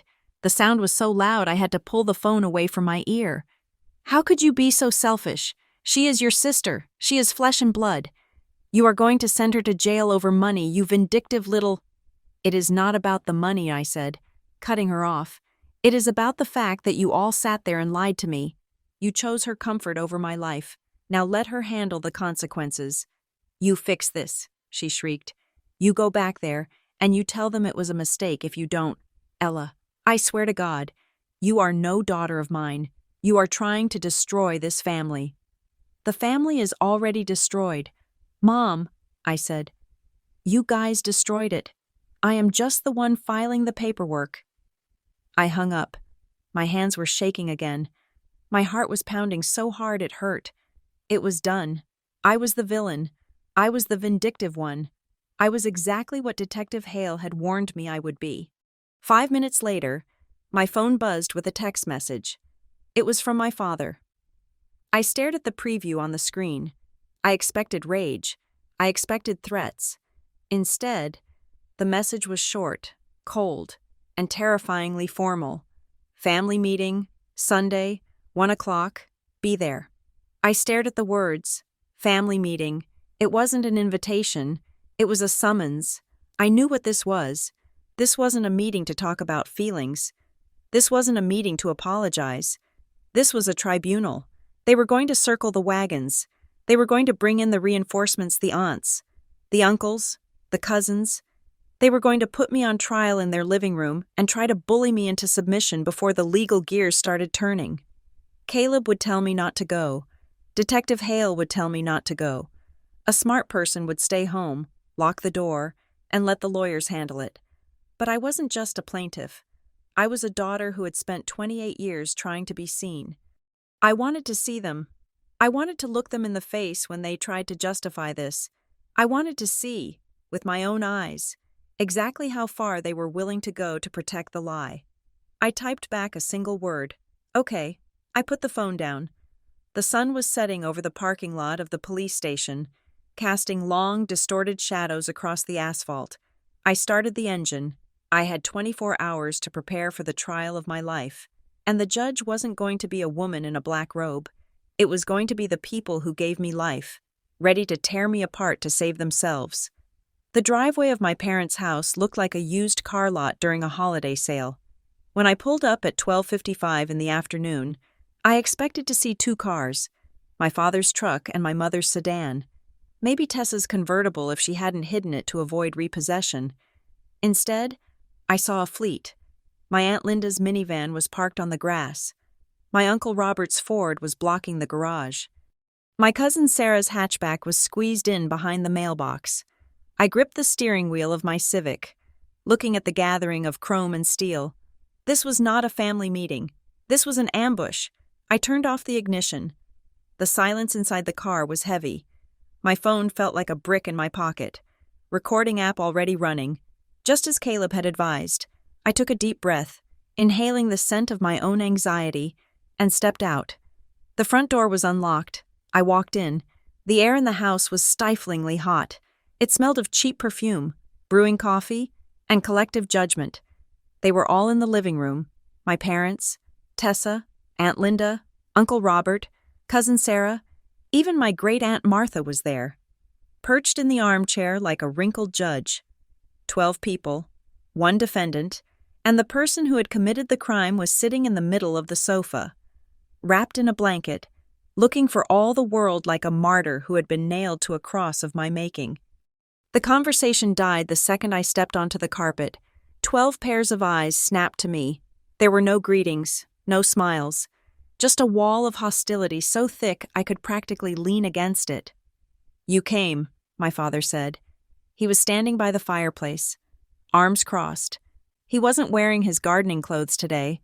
He was wearing a button-down shirt, the kind he wore to church. He was playing the patriarch. "You said we needed to talk," I said, keeping my voice level. I didn't sit down. There were no empty chairs, and nobody offered to move. I stood near the entryway, clutching my purse strap like a lifeline. "I didn't know we were selling tickets to the event." "We are here to support the family," Aunt Linda said from the corner. She held a cup of tea, her eyes narrowing at me over the rim. "Something you seem to have forgotten how to do. Ella." My mother stood up. She walked over to Tessa and placed a protective hand on her shoulder. Tessa sniffled loudly. It was a perfect cue. "Ella," my mother began, her voice trembling with a carefully curated mixture of sorrow and disappointment. "We asked everyone to come here today because this has gone too far. We are a family. We do not destroy each other. We do not drag our dirty laundry into the street for strangers to see." "I didn't drag anything into the street," I said. "I went to the authorities because my identity was stolen. That is a legal fact. Mom, it is a misunderstanding." Uncle Robert boomed. He was a large man with a red face who always thought volume equaled validity. "Your sister made a mistake. She is young. She is trying to find her way, and instead of helping her, instead of guiding her, you try to put her in a cage over money. It is $84,000. Uncle Robert, I said. It is not $20 from a birthday card. She ruined my credit. She destroyed my chance to buy a home. Money can be earned back, Aunt Martha croaked from the armchair. Family is forever. You only get one sister. Ella, shame on you for putting greed above blood. I felt the blood rush to my face. The gaslighting was breathtaking. In their version of reality, I was the greedy one. I was the villain because I wanted to keep the money I earned. Tessa, the one who had spent thousands on handbags and vacations using my name, was the victim of my cruelty. I am not the one who put greed above blood, I said, fighting to keep my voice steady. Tessa is the one who stole from me. She is the one who looked me in the eye at dinner and lied while she was actively draining my accounts. Tessa let out a sob. It was a wet, pathetic sound. I didn't mean to hurt you, she wailed, burying her face in the blanket. I just needed a start. I was going to pay you back. I swear. I just wanted to make Mom and Dad proud. I wanted to be successful like you. Ella, why do you hate me for trying? Oh, sweetheart, she doesn't hate you, my mother cooed, stroking Tessa's hair. Then she looked at me, her eyes hardening into flint. See what you're doing. You are breaking her spirit. Is that what you want? Do you feel big now? Do you feel powerful, making your sister cry? I want her to take responsibility, I said. I reached into my bag. I pulled out a single sheet of paper. It wasn't the police report. It was a settlement agreement I had drafted myself the night before. I have a proposal, I said. Since you all care so much about family unity, here is the last chance. I stepped forward and placed the paper on the coffee table, right next to a plate of untouched cookies. If Tessa signs this document admitting to the debt, I said, looking at everyone in the room, and if she agrees to a legally binding repayment plan, I will go to Detective Hale tomorrow and ask him to pause the investigation. I will ask for a diversion program. She won't go to jail. She will just have to work and pay me back. I looked at Tessa. But there is a condition, I continued. You have to sell the things you bought, the purses, the laptop, the furniture in the loft, all of it. You sell it. Give me the cash to make a lump sum payment on the cards, and we work out the rest. The room went silent. They looked at the paper like it was radioactive. You want her to sell her things? Aunt Linda asked, sounding scandalized. She needs that computer for her work. She needs furniture to live. You want her to sleep on the floor. I want her to live within her means, I said. Like I do. Tessa looked up from the blanket. Her eyes met mine. For a second, the mask slipped. The tears stopped. There was no sadness in her gaze. There was only cold, hard malice. It was a look of pure entitlement. She hated me. She hated me not because I had reported her, but because I had stopped serving her. I can't sign that, Tessa said, her voice dropping the tremulous act. If I sign that, I am admitting guilt. If you decide to sue me later, I am screwed. I am not signing anything. Then I can't help you, I said. You aren't trying to help, my mother shouted. You are trying to humiliate us. You are trying to prove you are better than everyone else. That is always your way, isn't it? Ella, Miss Perfect, Miss High Credit Score. You think you are so much better than this family. I don't think I am better, I said. I think I am honest. Honesty without loyalty is just cruelty, my father said. He stepped toward me. We are asking you to drop this. Now, no conditions, no paperwork. You drop the charges, and we handle this as a family. We will figure out the money eventually. Eventually, I laughed. It was a harsh sound. Like you figured out the kitchen renovation. Leave the kitchen out of this, my father snapped. It is a beautiful kitchen, Aunt Linda chimed in, oblivious to the tension she was about to detonate. And honestly, Ella, you should be grateful. At least Tessa contributes to the household in her own way. She helped Elaine pick out all those new appliances. She even got that discount on the refrigerator. The air in the room seemed to freeze. I looked at Aunt Linda, then I looked at my mother. She got a discount, I asked softly. My mother looked away. She started fussing with the hem of her sleeve. It was a sale, my mother muttered. A clearance sale. No, I said, the pieces clicking together in my mind with terrifying clarity. It wasn't a sale. It was my credit card. I saw the charge. Mom, $1,200 at Best Buy. But I thought Tessa just bought it for you to be nice. I thought maybe you didn't know. I looked around the room. I looked at the new flat-screen TV mounted above the fireplace. I looked at the expensive new patio furniture visible through the sliding glass door. I looked at the new curtains. The patio, I said. The contractor? Did Tessa pay for that too? My father didn't answer. His jaw worked tight. She said she had a bonus, he gritted out. She said her business was taking off. She wanted to treat us. And you believed her? I asked. You believed that your unemployed daughter suddenly had $10,000 to pave your backyard, or did you just not care where the money came from as long as you got a new fire pit? Watch your mouth, my father warned, stepping closer. Don't you dare accuse us of stealing. You didn't steal it, I said. You just enjoyed the loot. You let her use my name to upgrade your life, and now that the bill is due, you want me to pay for it. You aren't defending her because you love her. You are defending her because if she goes down, she might tell the police that you knew. That is enough, my mother screamed. Get out. Get out of my house. You are jealous, Tessa spat from the couch. She threw the blanket off. That is what this is. You are jealous that Mom and Dad actually like my gifts. You are jealous that I have a life. You are just a sad, lonely little bean counter who wants to drag everyone down to your level. Vindictive, my father said. He said the word like a curse. You are a vindictive, hateful child. I don't know how we raise someone so cold. I looked at them.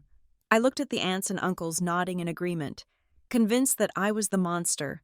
I looked at my parents, standing in their renovated living room, terrified of the truth. I realized then that there was no saving this. There was no reconciliation. The rot wasn't just in Tessa. It was in the foundation. I had spent my life trying to be the sturdy pillar that held this house up, but they had been stripping the copper wiring out of the walls the entire time. You are right, I said. My voice was calm again. The anger had burned itself out, leaving only clarity. I am cold. I am cold because I have been keeping you warm for 28 years. I turned to the door. Ella, Aunt Linda called out, don't you walk away from your family if you walk out that door. Don't expect to come back for Christmas. I stopped with my hand on the doorknob. If family unity depends on me being a victim, I said, not looking back, then that is not unity. That is a hostage situation, and I am not paying the ransom anymore. I walked out. I heard my mother sobbing as the door closed. I heard my father shouting something about ungratefulness. I heard the chorus of the relatives buzzing like angry hornets. I got into my car. My hands were shaking so hard, I had to wait a minute before I could put the key in the ignition. I drove away from the house on Maplewood Lane. I drove past the manicured lawns and the white picket fences. I didn't cry. I felt hollowed out, scraped clean, like a shell found on the beach. I had lost my parents. I had lost my sister. I had lost the only version of a past I knew. But I had kept my future. I went home. I ate a frozen dinner. I sat on my floor because I was too anxious to sit on the couch. The days that followed were a blur of silence. My phone blew up for the first 48 hours, texts from cousins calling me names. Voicemails from my mother oscillating between begging and threatening, but I blocked them all. I blocked every single number. I went to work. I did my audits. I ate my salads. I waited. 2 weeks passed. The silence began to feel less like a punishment and more like peace. Then, on a Tuesday afternoon, while I was reviewing a tax file for a client, my cell phone rang. It was an unknown number. I answered it. This is Ella, I said. Ms. Harrison, a familiar voice said. It is Detective Hale.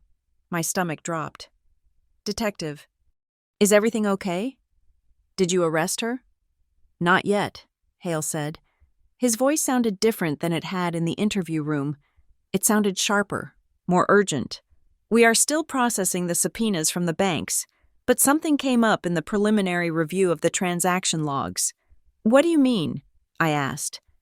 We traced the IP addresses for the applications, Hale said. Most of them came from the device registered to your sister, the laptop, the phone. I know, I said. I told you that. Right, Hale said. But we also found a digital footprint for the approval of the large personal loan, the $25,000. Okay. The acceptance click didn't come from your sister's device, Hale said. And it didn't come from your parents' Wi-Fi. I frowned, gripping the phone tighter. Where did it come from? It came from a secure network at a public library in downtown Charlotte, Hale said. At a time when your sister's phone pinged a cell tower 20 miles away. So she had help, I asked. Someone else clicked it. It looks that way, Hale said. But that is not the weird part. Ella, the weird part is that the loan proceeds. The $25,000 didn't go into the account Tessa opened. It was routed through a shell account and then wired out immediately. Wired where? I asked.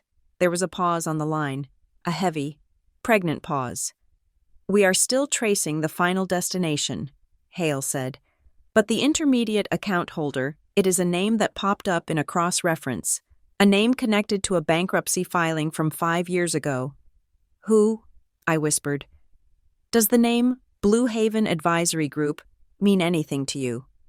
That is my company, I said, my blood turning to ice. That is where I work. I know, Hale said, but the name on the shell account isn't yours. It belongs to a former client of your firm, someone who supposedly lost everything. Hale took a breath. Ella, this isn't just your sister stealing your identity to buy furniture. She is part of something bigger, and whoever helped her move that money knew exactly where you worked, and they knew exactly how to make it look like you were the one laundering it. I stared at the glass wall of my office. The city of Charlotte looked gray and ominous below me. We found something you didn't know, Hale said quietly. You aren't just a victim of fraud. You are being framed. I sat in the uncomfortable plastic chair across from Detective Hale's desk, staring at the whiteboard where he had drawn a timeline. The air in the precinct was stale, smelling of old coffee and toner, but my senses were hyper-alert. The revelation about the shell account and my firm had shifted the ground beneath my feet, but what Hale showed me next made the entire landscape collapse. We dug deeper into your sister's history, Hale said, clicking a mouse. A photo appeared on his computer monitor. It was a mugshot, but not of Tessa. It was a young woman with dark hair and tired eyes. This is Maya Lynn. She was Tessa's roommate in Raleigh 4 years ago. Does the name ring a bell? No, I said, shaking my head. Tessa never mentioned a Maya. She wouldn't, Hale said grimly, because Maya filed a report in Wake County in 2022. Identity theft, credit card fraud. Someone opened 3 store cards in her name and maxed them out in a month. $5,000. I felt a chill. Let me guess. The investigation was dropped. Insufficient evidence. Hale nodded. The suspect your sister claimed it was a misunderstanding, that Maya had authorized her to use the cards for household expenses. Maya didn't have the stomach to press charges against a friend. She dropped the case, ate the debt, and moved out. Tessa walked away clean. He leaned back, tapping a pen against his desk. You aren't the first victim, Ella. You are just the first one with the spine to follow through. This is her pattern. She finds a host, she drains them, and then she plays the victim until they give up. But this time it is different, I said, my voice tight. It is not just $5,000. It is $84,000. And my parents? They are involved. Let's look at the parents, Hale said. He pulled a file folder from a stack. We got the full transaction logs from the credit card companies this morning. Not just the statements, but the metadata, delivery addresses, IP logs, digital signatures. He spread 3 sheets of paper on the desk. Exhibit A, he said, pointing to a line item. Transaction date March 12th. Merchant Lowe's Home Improvement. Amount $3,400. Items lumber, paving stones, outdoor lighting. The patio, I whispered. Delivery address, 2204 Maplewood Lane. Hale read. Signed for by G. Harrison. My dad, I said. He signed for the materials. Exhibit B, Hale continued, pointing to another sheet. Transaction date, March 15th. Merchant Best Buy, the refrigerator we talked about. Signed for by E. Harrison. My mom? Now, here is where it gets interesting, Hale said. He tapped a third sheet. Exhibit C. This is the application for the personal loan, the $25,000. To get approved for that amount with a thin credit file. The lender required income verification. They asked for pay stubs. Someone uploaded fake pay stubs. He paused, letting the weight of the crime settle in the room. We traced the upload, Hale said. The file was uploaded on March 10th at 7:30 in the evening. The IP address resolves to a residential modem registered to Gordon Harrison. I closed my eyes. March 10th. I checked my mental calendar. That was a Tuesday. I was at work late that night. Tessa was at home. My parents were at home. They were all there, I said. They were all in the house when the fake documents were uploaded. Exactly, Hale said. Now, I can't prove your parents clicked the mouse. Tessa could have been using their Wi-Fi, but here's the kicker: the email address used to send the verification link. It wasn't Tessa's burner email. It was Gordon, Harrison75, Yahoo.com. My eyes snapped open. My dad's email. Your dad's email, Hale confirmed. Either your sister hacked your father's email to send fraudulent documents, or your father sent them himself. I felt sick, physically sick. My father, the man who lectured me about family values, the man who stood in his living room and called me vindictive for reporting a crime, had potentially used his own email account to facilitate that crime. Why? I asked, my voice cracking. Why would he do that? He has a pension. He is not broke. People do strange things for their golden children, Hale said. Maybe Tessa convinced him it was just a formality.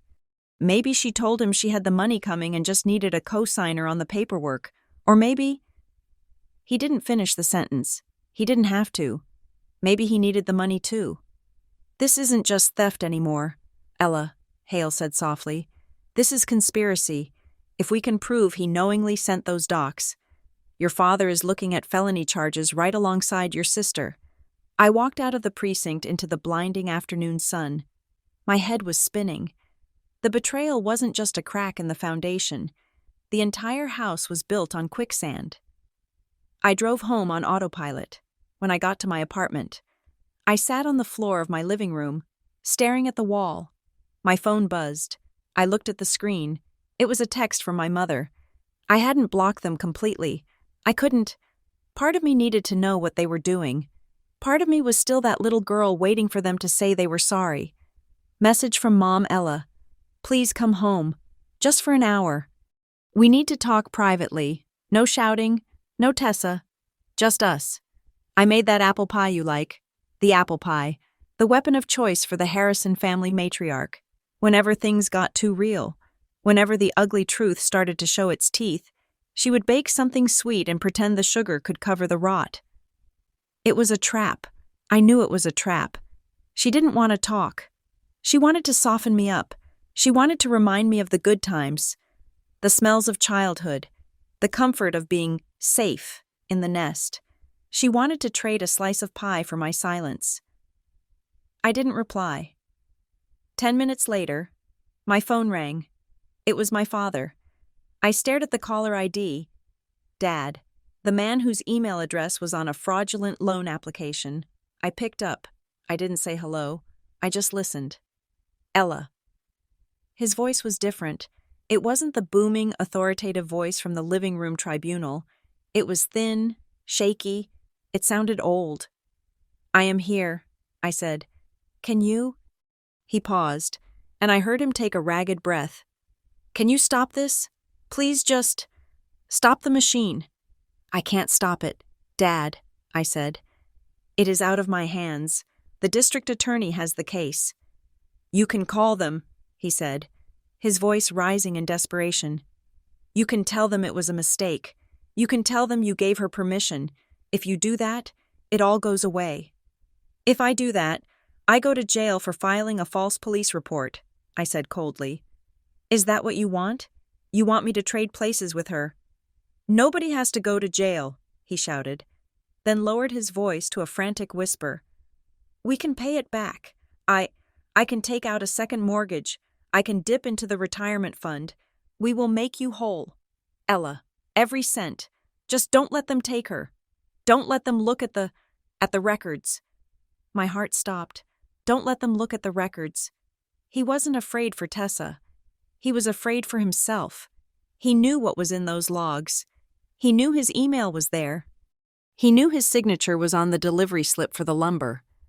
You aren't worried about Tessa, I said, my voice trembling with realization. You are worried about you. Ella, please, he sobbed. It was the first time in my life I had heard my father cry. It wasn't a noble cry. It was the pathetic, terrified sound of a man watching his facade crumble. We are your parents. If you are my parents, I said, tears finally spilling down my cheeks. Then why did you help her rob me? I hung up. I turned off my phone. I sat in the silence of my apartment, letting the grief wash over me. It wasn't the sharp, stabbing pain of the initial discovery. It was a heavy, suffocating blanket of loss. I had lost them. Not just to anger, but to the truth. They were not the people I thought they were. They were strangers who shared my DNA and stole my credit. The next morning was the arraignment. I woke up at 6.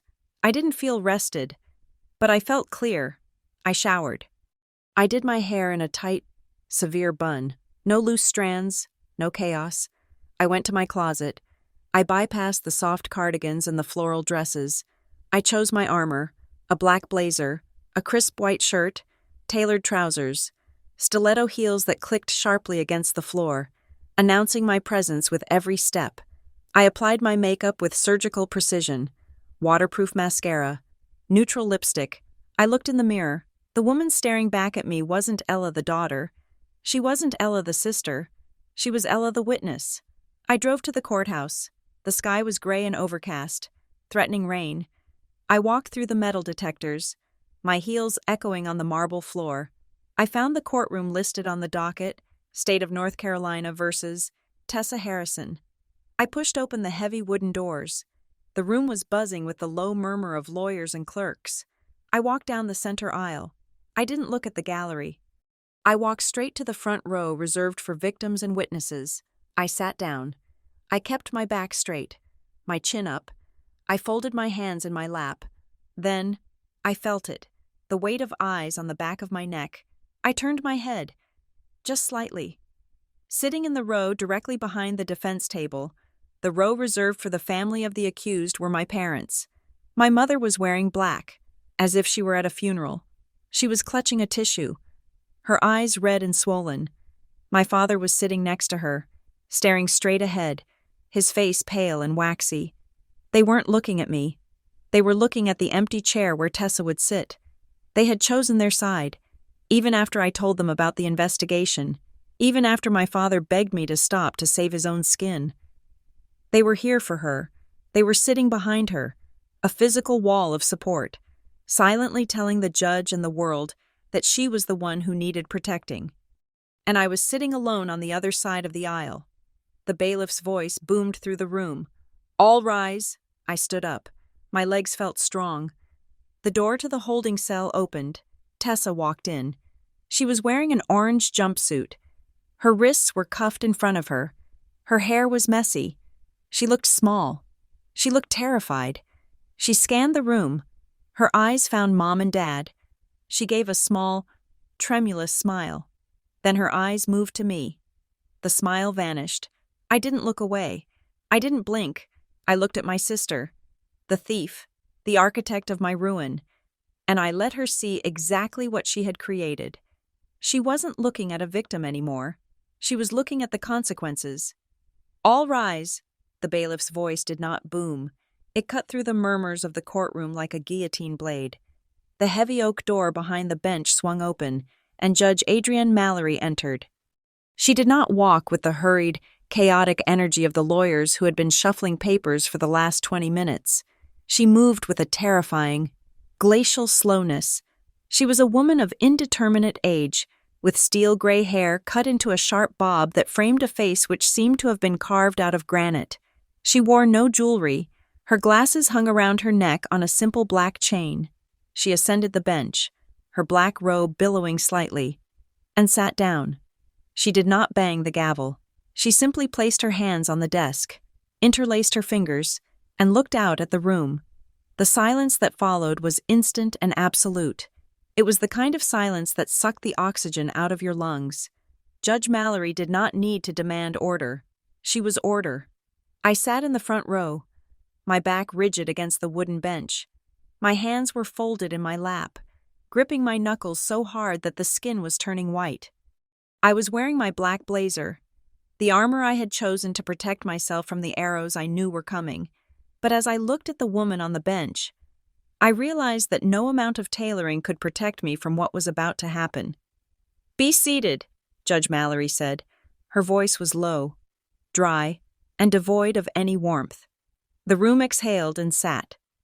"Case number 49221, the clerk announced. State versus Tessa Harrison." I turned my head slightly to the left. The door to the holding area opened, and my sister walked in. I had expected the orange jumpsuit from the arraignment. I had expected the handcuffs. But the defense team had done their work well. Tessa was not dressed like a criminal today. She was dressed like a tragedy. She was wearing a soft, oversized gray sweater that swallowed her frame, making her look tiny and fragile.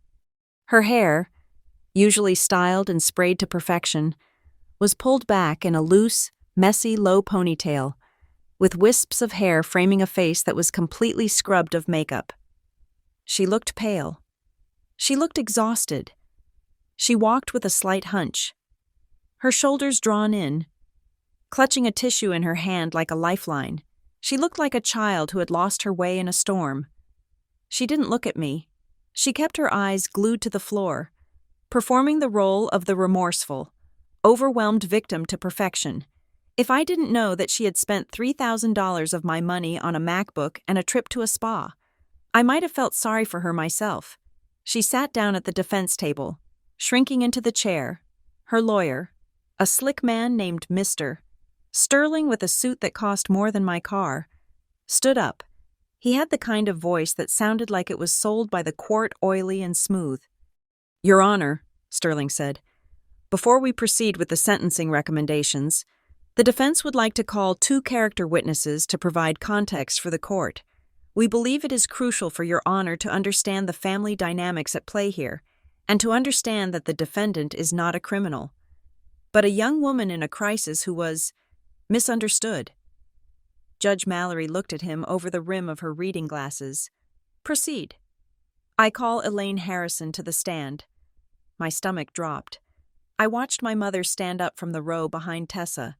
She smoothed her skirt, adjusted her modest pearl necklace, and walked to the witness box. She didn't look nervous. She looked righteous. She looked like a woman who was about to set the record straight. She took the oath, her hand steady on the Bible. "Mrs. Harrison," Sterling began, his voice gentle, "you are the mother of both the defendant, Tessa, and the complaining witness, Ella. Is that correct?" "Yes," my mother said. Her voice was soft, trembling just enough to sound heartbreaking. "Can you tell the court about the relationship between your daughters?" My mother took a deep breath. She turned her head and looked directly at me. It wasn't a look of love. It was a look of disappointment so profound, it felt like a slap. "It has always been difficult," she said. "Tessa is a free spirit. She is creative, emotional, and very trusting. Ella is different." "Different how?" Sterling prodded. "Ella is very rigid," my mother said, shaking her head sadly. "She has always been very focused on money, on status, even as a child. She kept score, If Tessa got a toy, Ella wanted to know how much it cost. If Tessa made a mistake, Ella was right there to point it out. I felt the blood drain from my face. I wanted to stand up and scream. I wanted to scream that I focused on money because nobody else in the house did. I wanted to scream that I kept score because I was the one paying the bills. But I couldn't move. I was a witness. I had to sit there and be stone. "So, you would say there is animosity?" Sterling asked. "Oh, yes," my mother said, dabbing at dry eyes with her handkerchief. "Ella has always been jealous of Tessa, jealous of her personality. I think when this credit card situation happened, Ella didn't come to us with concern. She didn't try to help her sister." She paused for effect, letting a tear finally spill over. "She saw an opportunity," my mother whispered. "She saw a chance to finally destroy Tessa, to humiliate her. We begged her to let us handle it as a family. We told her we would pay every cent back, but she wouldn't listen. She was obsessed with punishing her." "What word would you use to describe Ella's actions?" Sterling asked. My mother looked at the judge, her face a mask of tragic maternal suffering. "Vindictive," she said. "She is vindictive, Your Honor. She doesn't want justice. She wants revenge." The word hung in the air like toxic smoke. Vindictive. In the gallery behind me, I heard a murmur, a low collective tisk of disapproval. I could feel the eyes of the strangers boring into the back of my head. To them, I wasn't the victim of identity theft. I was the cold-hearted sister who dragged her fragile sibling to court because I was jealous. "Thank you, Mrs. Harrison," Sterling said. "I call Gordon Harrison." My father walked to the stand. He looked dignified. He looked like the pillar of the community. He looked like a man who was weary from cleaning up his daughter's messes, but the wrong daughter. "Mr. Harrison," Sterling said, "you heard your wife's testimony. Do you agree?" 100%, my father said. His voice was firm. "We are a good family. We pay our debts. When we found out about the credit cards, I immediately offered to liquidate my assets to make Ella whole." I told her, "Ella, money is just paper, family is blood," but she refused. "Did she give a reason?" "She said it wasn't about the money." My father lied smoothly. "She said she wanted Tessa to learn a lesson. She wouldn't even sit down with us to discuss a payment plan. She just went straight to the police. She didn't give the family a single chance to resolve this internally." I dug my fingernails into my palms so hard that I felt the skin break. Liar. He was lying under oath. He was lying 5 feet away from a judge. He knew I had come to the house. He knew I had presented a settlement agreement. He knew I had offered a payment plan in exchange for a confession. He knew all of it, but he also knew that if he admitted that they chose to protect Tessa over the truth. So he rewrote history. He painted me as the aggressor who ambushed them, rather than the victim who gave them every opportunity to do the right thing. "She broke our hearts," my father concluded, looking at Tessa with a gaze full of protective sorrow. "She sacrificed her sister for a credit score." "No further questions," Sterling said. My father stepped down. He walked past me on his way back to his seat. He didn't look at me. He looked through me. I sat there, frozen. I felt stripped naked. I had come here expecting a legal proceeding about fraud, about numbers, about signatures. Instead, I was being put on trial for my character. They had turned the courtroom into their living room, and once again, I was the problem. The prosecutor, a young woman named Ms. Reynolds, looked at me with a sympathetic but helpless expression. She knew the facts. She had the file. But character is a slippery thing. It stains. "Does the defense rest?" Judge Mallory asked. "We do, Your Honor," Sterling said. "We ask for leniency. We ask for probation. This is a family dispute that spiraled out of control due to the vindictive nature of the complaining witness. Sending this young woman to prison would serve no purpose other than to satisfy a grudge." The room went silent. I looked at Tessa.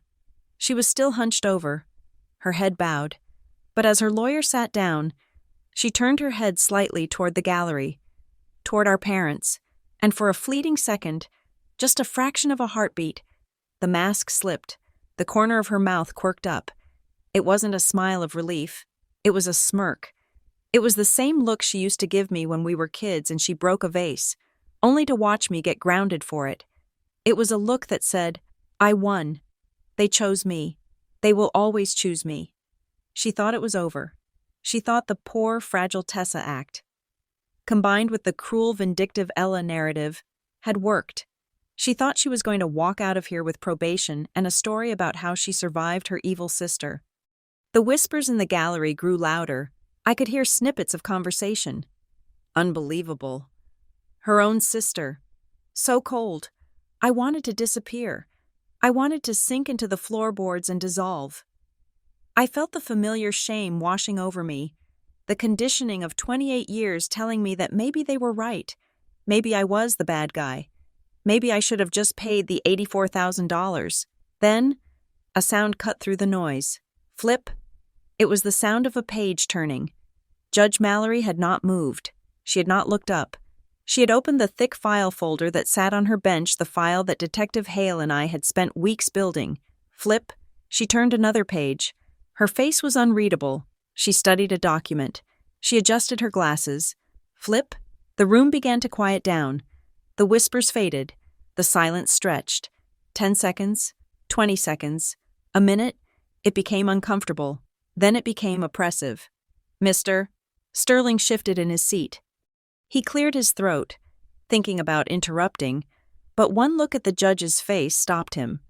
Judge Mallory was reading. She was reading the transaction logs. She was reading the IP address reports. She was reading the affidavit from the bank regarding the income verification. Flip. She stopped on a page. I knew that page. It was the proof of delivery for the refrigerator. She stared at it for a long time. Her eyes moved from the paper to the defense table, then back to the paper. My mother stopped sniffing. My father stopped nodding. The air in the room grew heavy, charged with static electricity.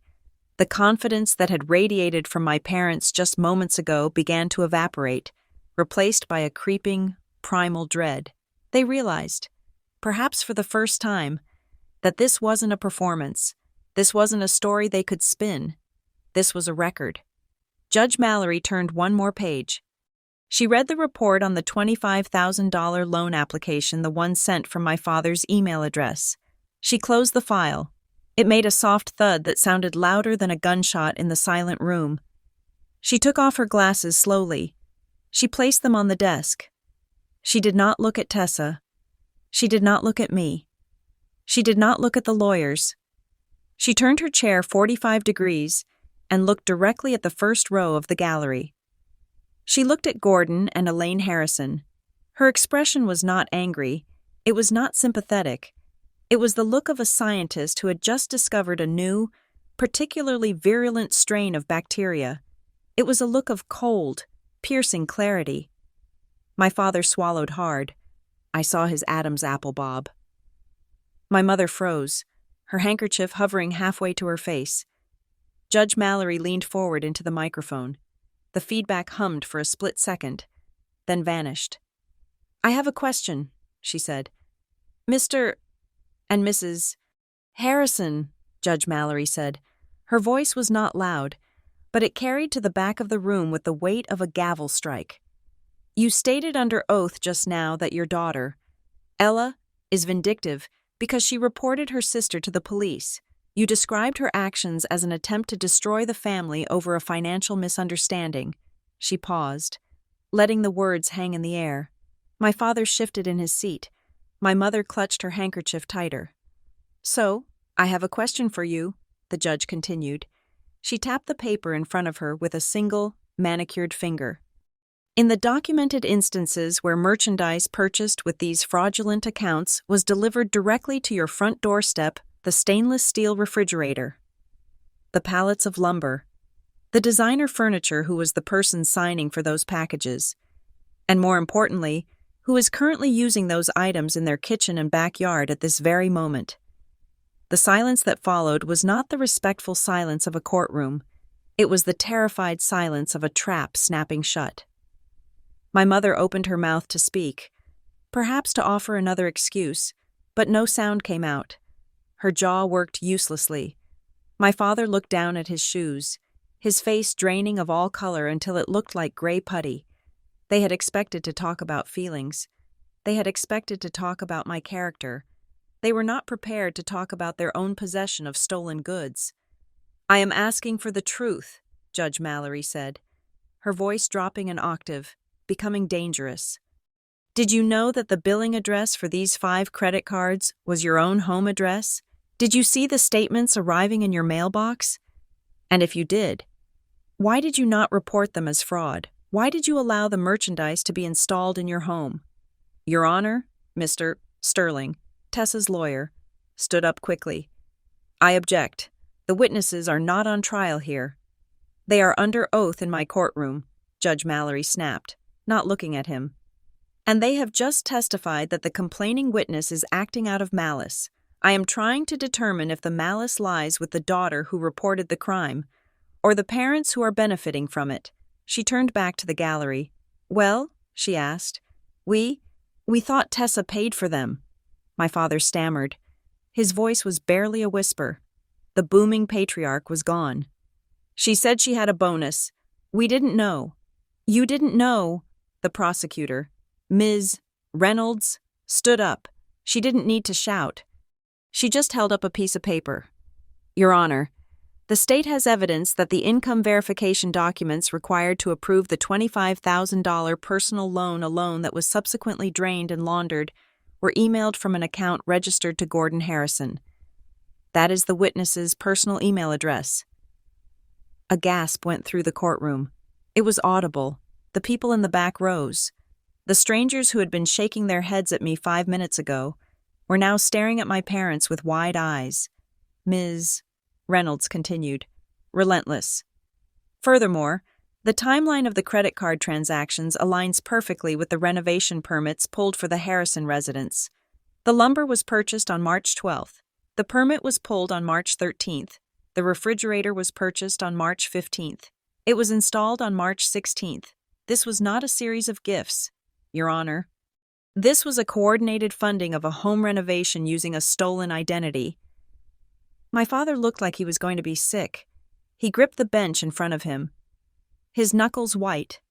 My mother was shaking her head, tears streaming down her face, but this time nobody felt sorry for her.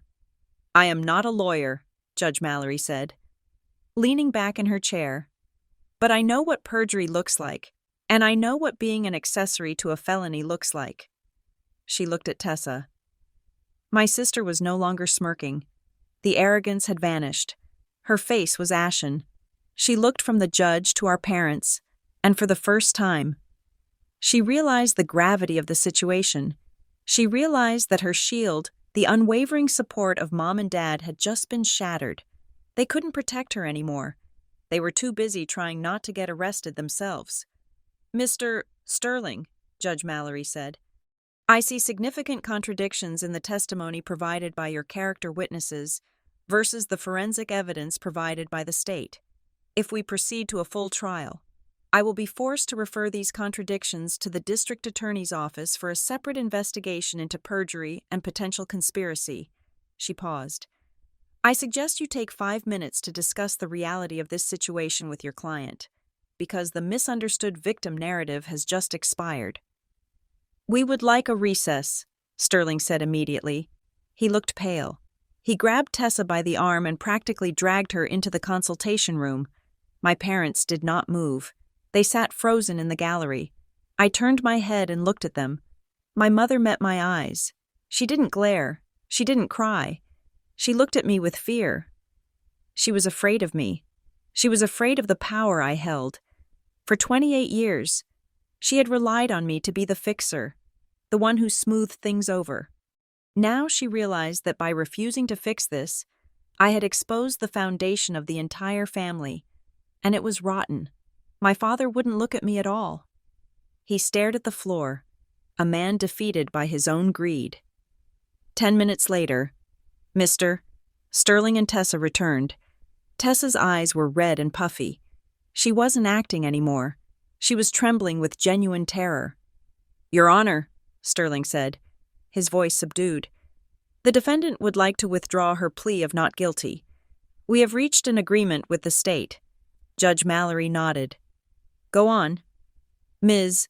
Harrison pleads guilty to 1 count of felony identity theft and 1 count of wire fraud," Sterling said. "She agrees to full restitution of the $84,000.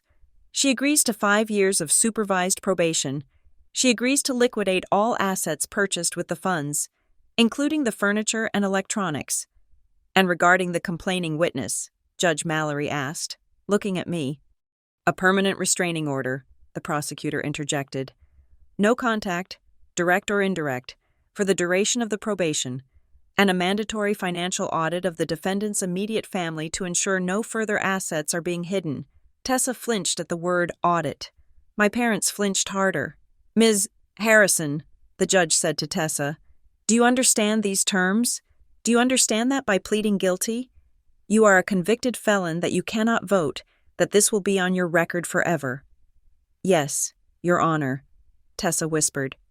"And do you understand that if you violate a single term of this probation, if you miss a payment, if you contact your sister, if you attempt to open a line of credit, you will serve the full sentence of 36 months in a state penitentiary?" "Yes," Tessa sobbed. "Then I accept the plea," Judge Mallory said. She slammed her gavel. The sound rang out like a church bell, final and absolute. "One last thing," the judge said. She looked at my parents again. "Mr. and Mrs. Harrison, you are very lucky that the district attorney has chosen to focus on the primary defendant today. But let me be clear, if I see your names on a court docket again, or if I hear that you have pressured the victim in any way, I will personally ensure that the investigation into your involvement is reopened. Do you understand?" "Yes," my father croaked. "Court is adjourned." The room stood up. I didn't wait. I grabbed my purse and walked down the aisle. I passed my parents. They didn't reach out. They didn't speak. They shrank back as I passed, as if my truth was a physical heat that could burn them. My father looked old. My mother looked small. They weren't the giants who had controlled my life anymore. They were just 2 people who had gambled their integrity on the wrong daughter and lost. I walked out of the courthouse into the gray afternoon. The air felt different. It was cool and crisp. It felt like I could finally breathe. I walked to my car. I didn't feel a surge of joy. I didn't feel like punching the air. I felt a deep, quiet sadness. It was the sadness of mourning a death not of a person, but of an illusion. I was mourning the family I wished I had. The family that would have protected me instead of robbing me. But underneath the sadness, there was peace. My phone buzzed. It was Caleb. "Did you win?" I typed back. I didn't lose, and that was the truth. I hadn't won a prize. I still had months of paperwork ahead of me to clean up my credit report. I still had the emotional scars of hearing my mother call me vindictive in open court. But I had my life back. I had my name back. 2 days later, I received a text from a number I didn't recognize. It was my father. "Ella, we are selling the patio furniture. Mom is arranging to return the fridge. We want to make it right. Can we talk?" I looked at the message. I thought about the family meeting that was actually an ambush. I thought about the gaslighting. I thought about the silence when I asked for help. I didn't block the number, but I didn't reply. I set a condition in my own mind, a boundary as solid as the concrete of the city I lived in. I would talk to them again, maybe, one day, but not until they could look me in the eye and admit what they did. Not, "We are sorry you feel that way." Not, "Mistakes were made." I needed to hear, "We stole from you. We betrayed you. We were wrong."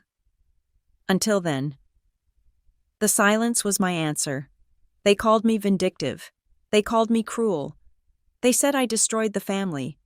But here is the truth. I learned sitting in that courtroom I was never the destruction. I was the load-bearing wall.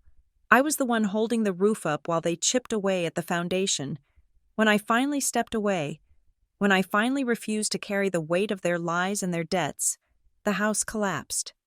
It didn't collapse because I was evil. It collapsed because without my sacrifice, the structure couldn't stand. It collapsed because it was built on a fault line of exploitation. And as I drove past the sold sign on the condo complex in South End, the one I couldn't buy yet, but would buy next year, I smiled. Let it collapse. I am going to build something new, and this time, the foundation is going to be mine. Thank you so much for listening to my story. It wasn't easy to relive, but I hope it helps someone out there who feels like they are the bad guy just for setting a boundary.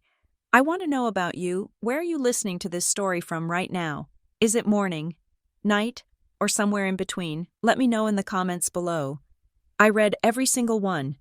If you enjoyed this story and want to hear more about real people fighting back against injustice, please subscribe to the channel Emma Revenge Stories.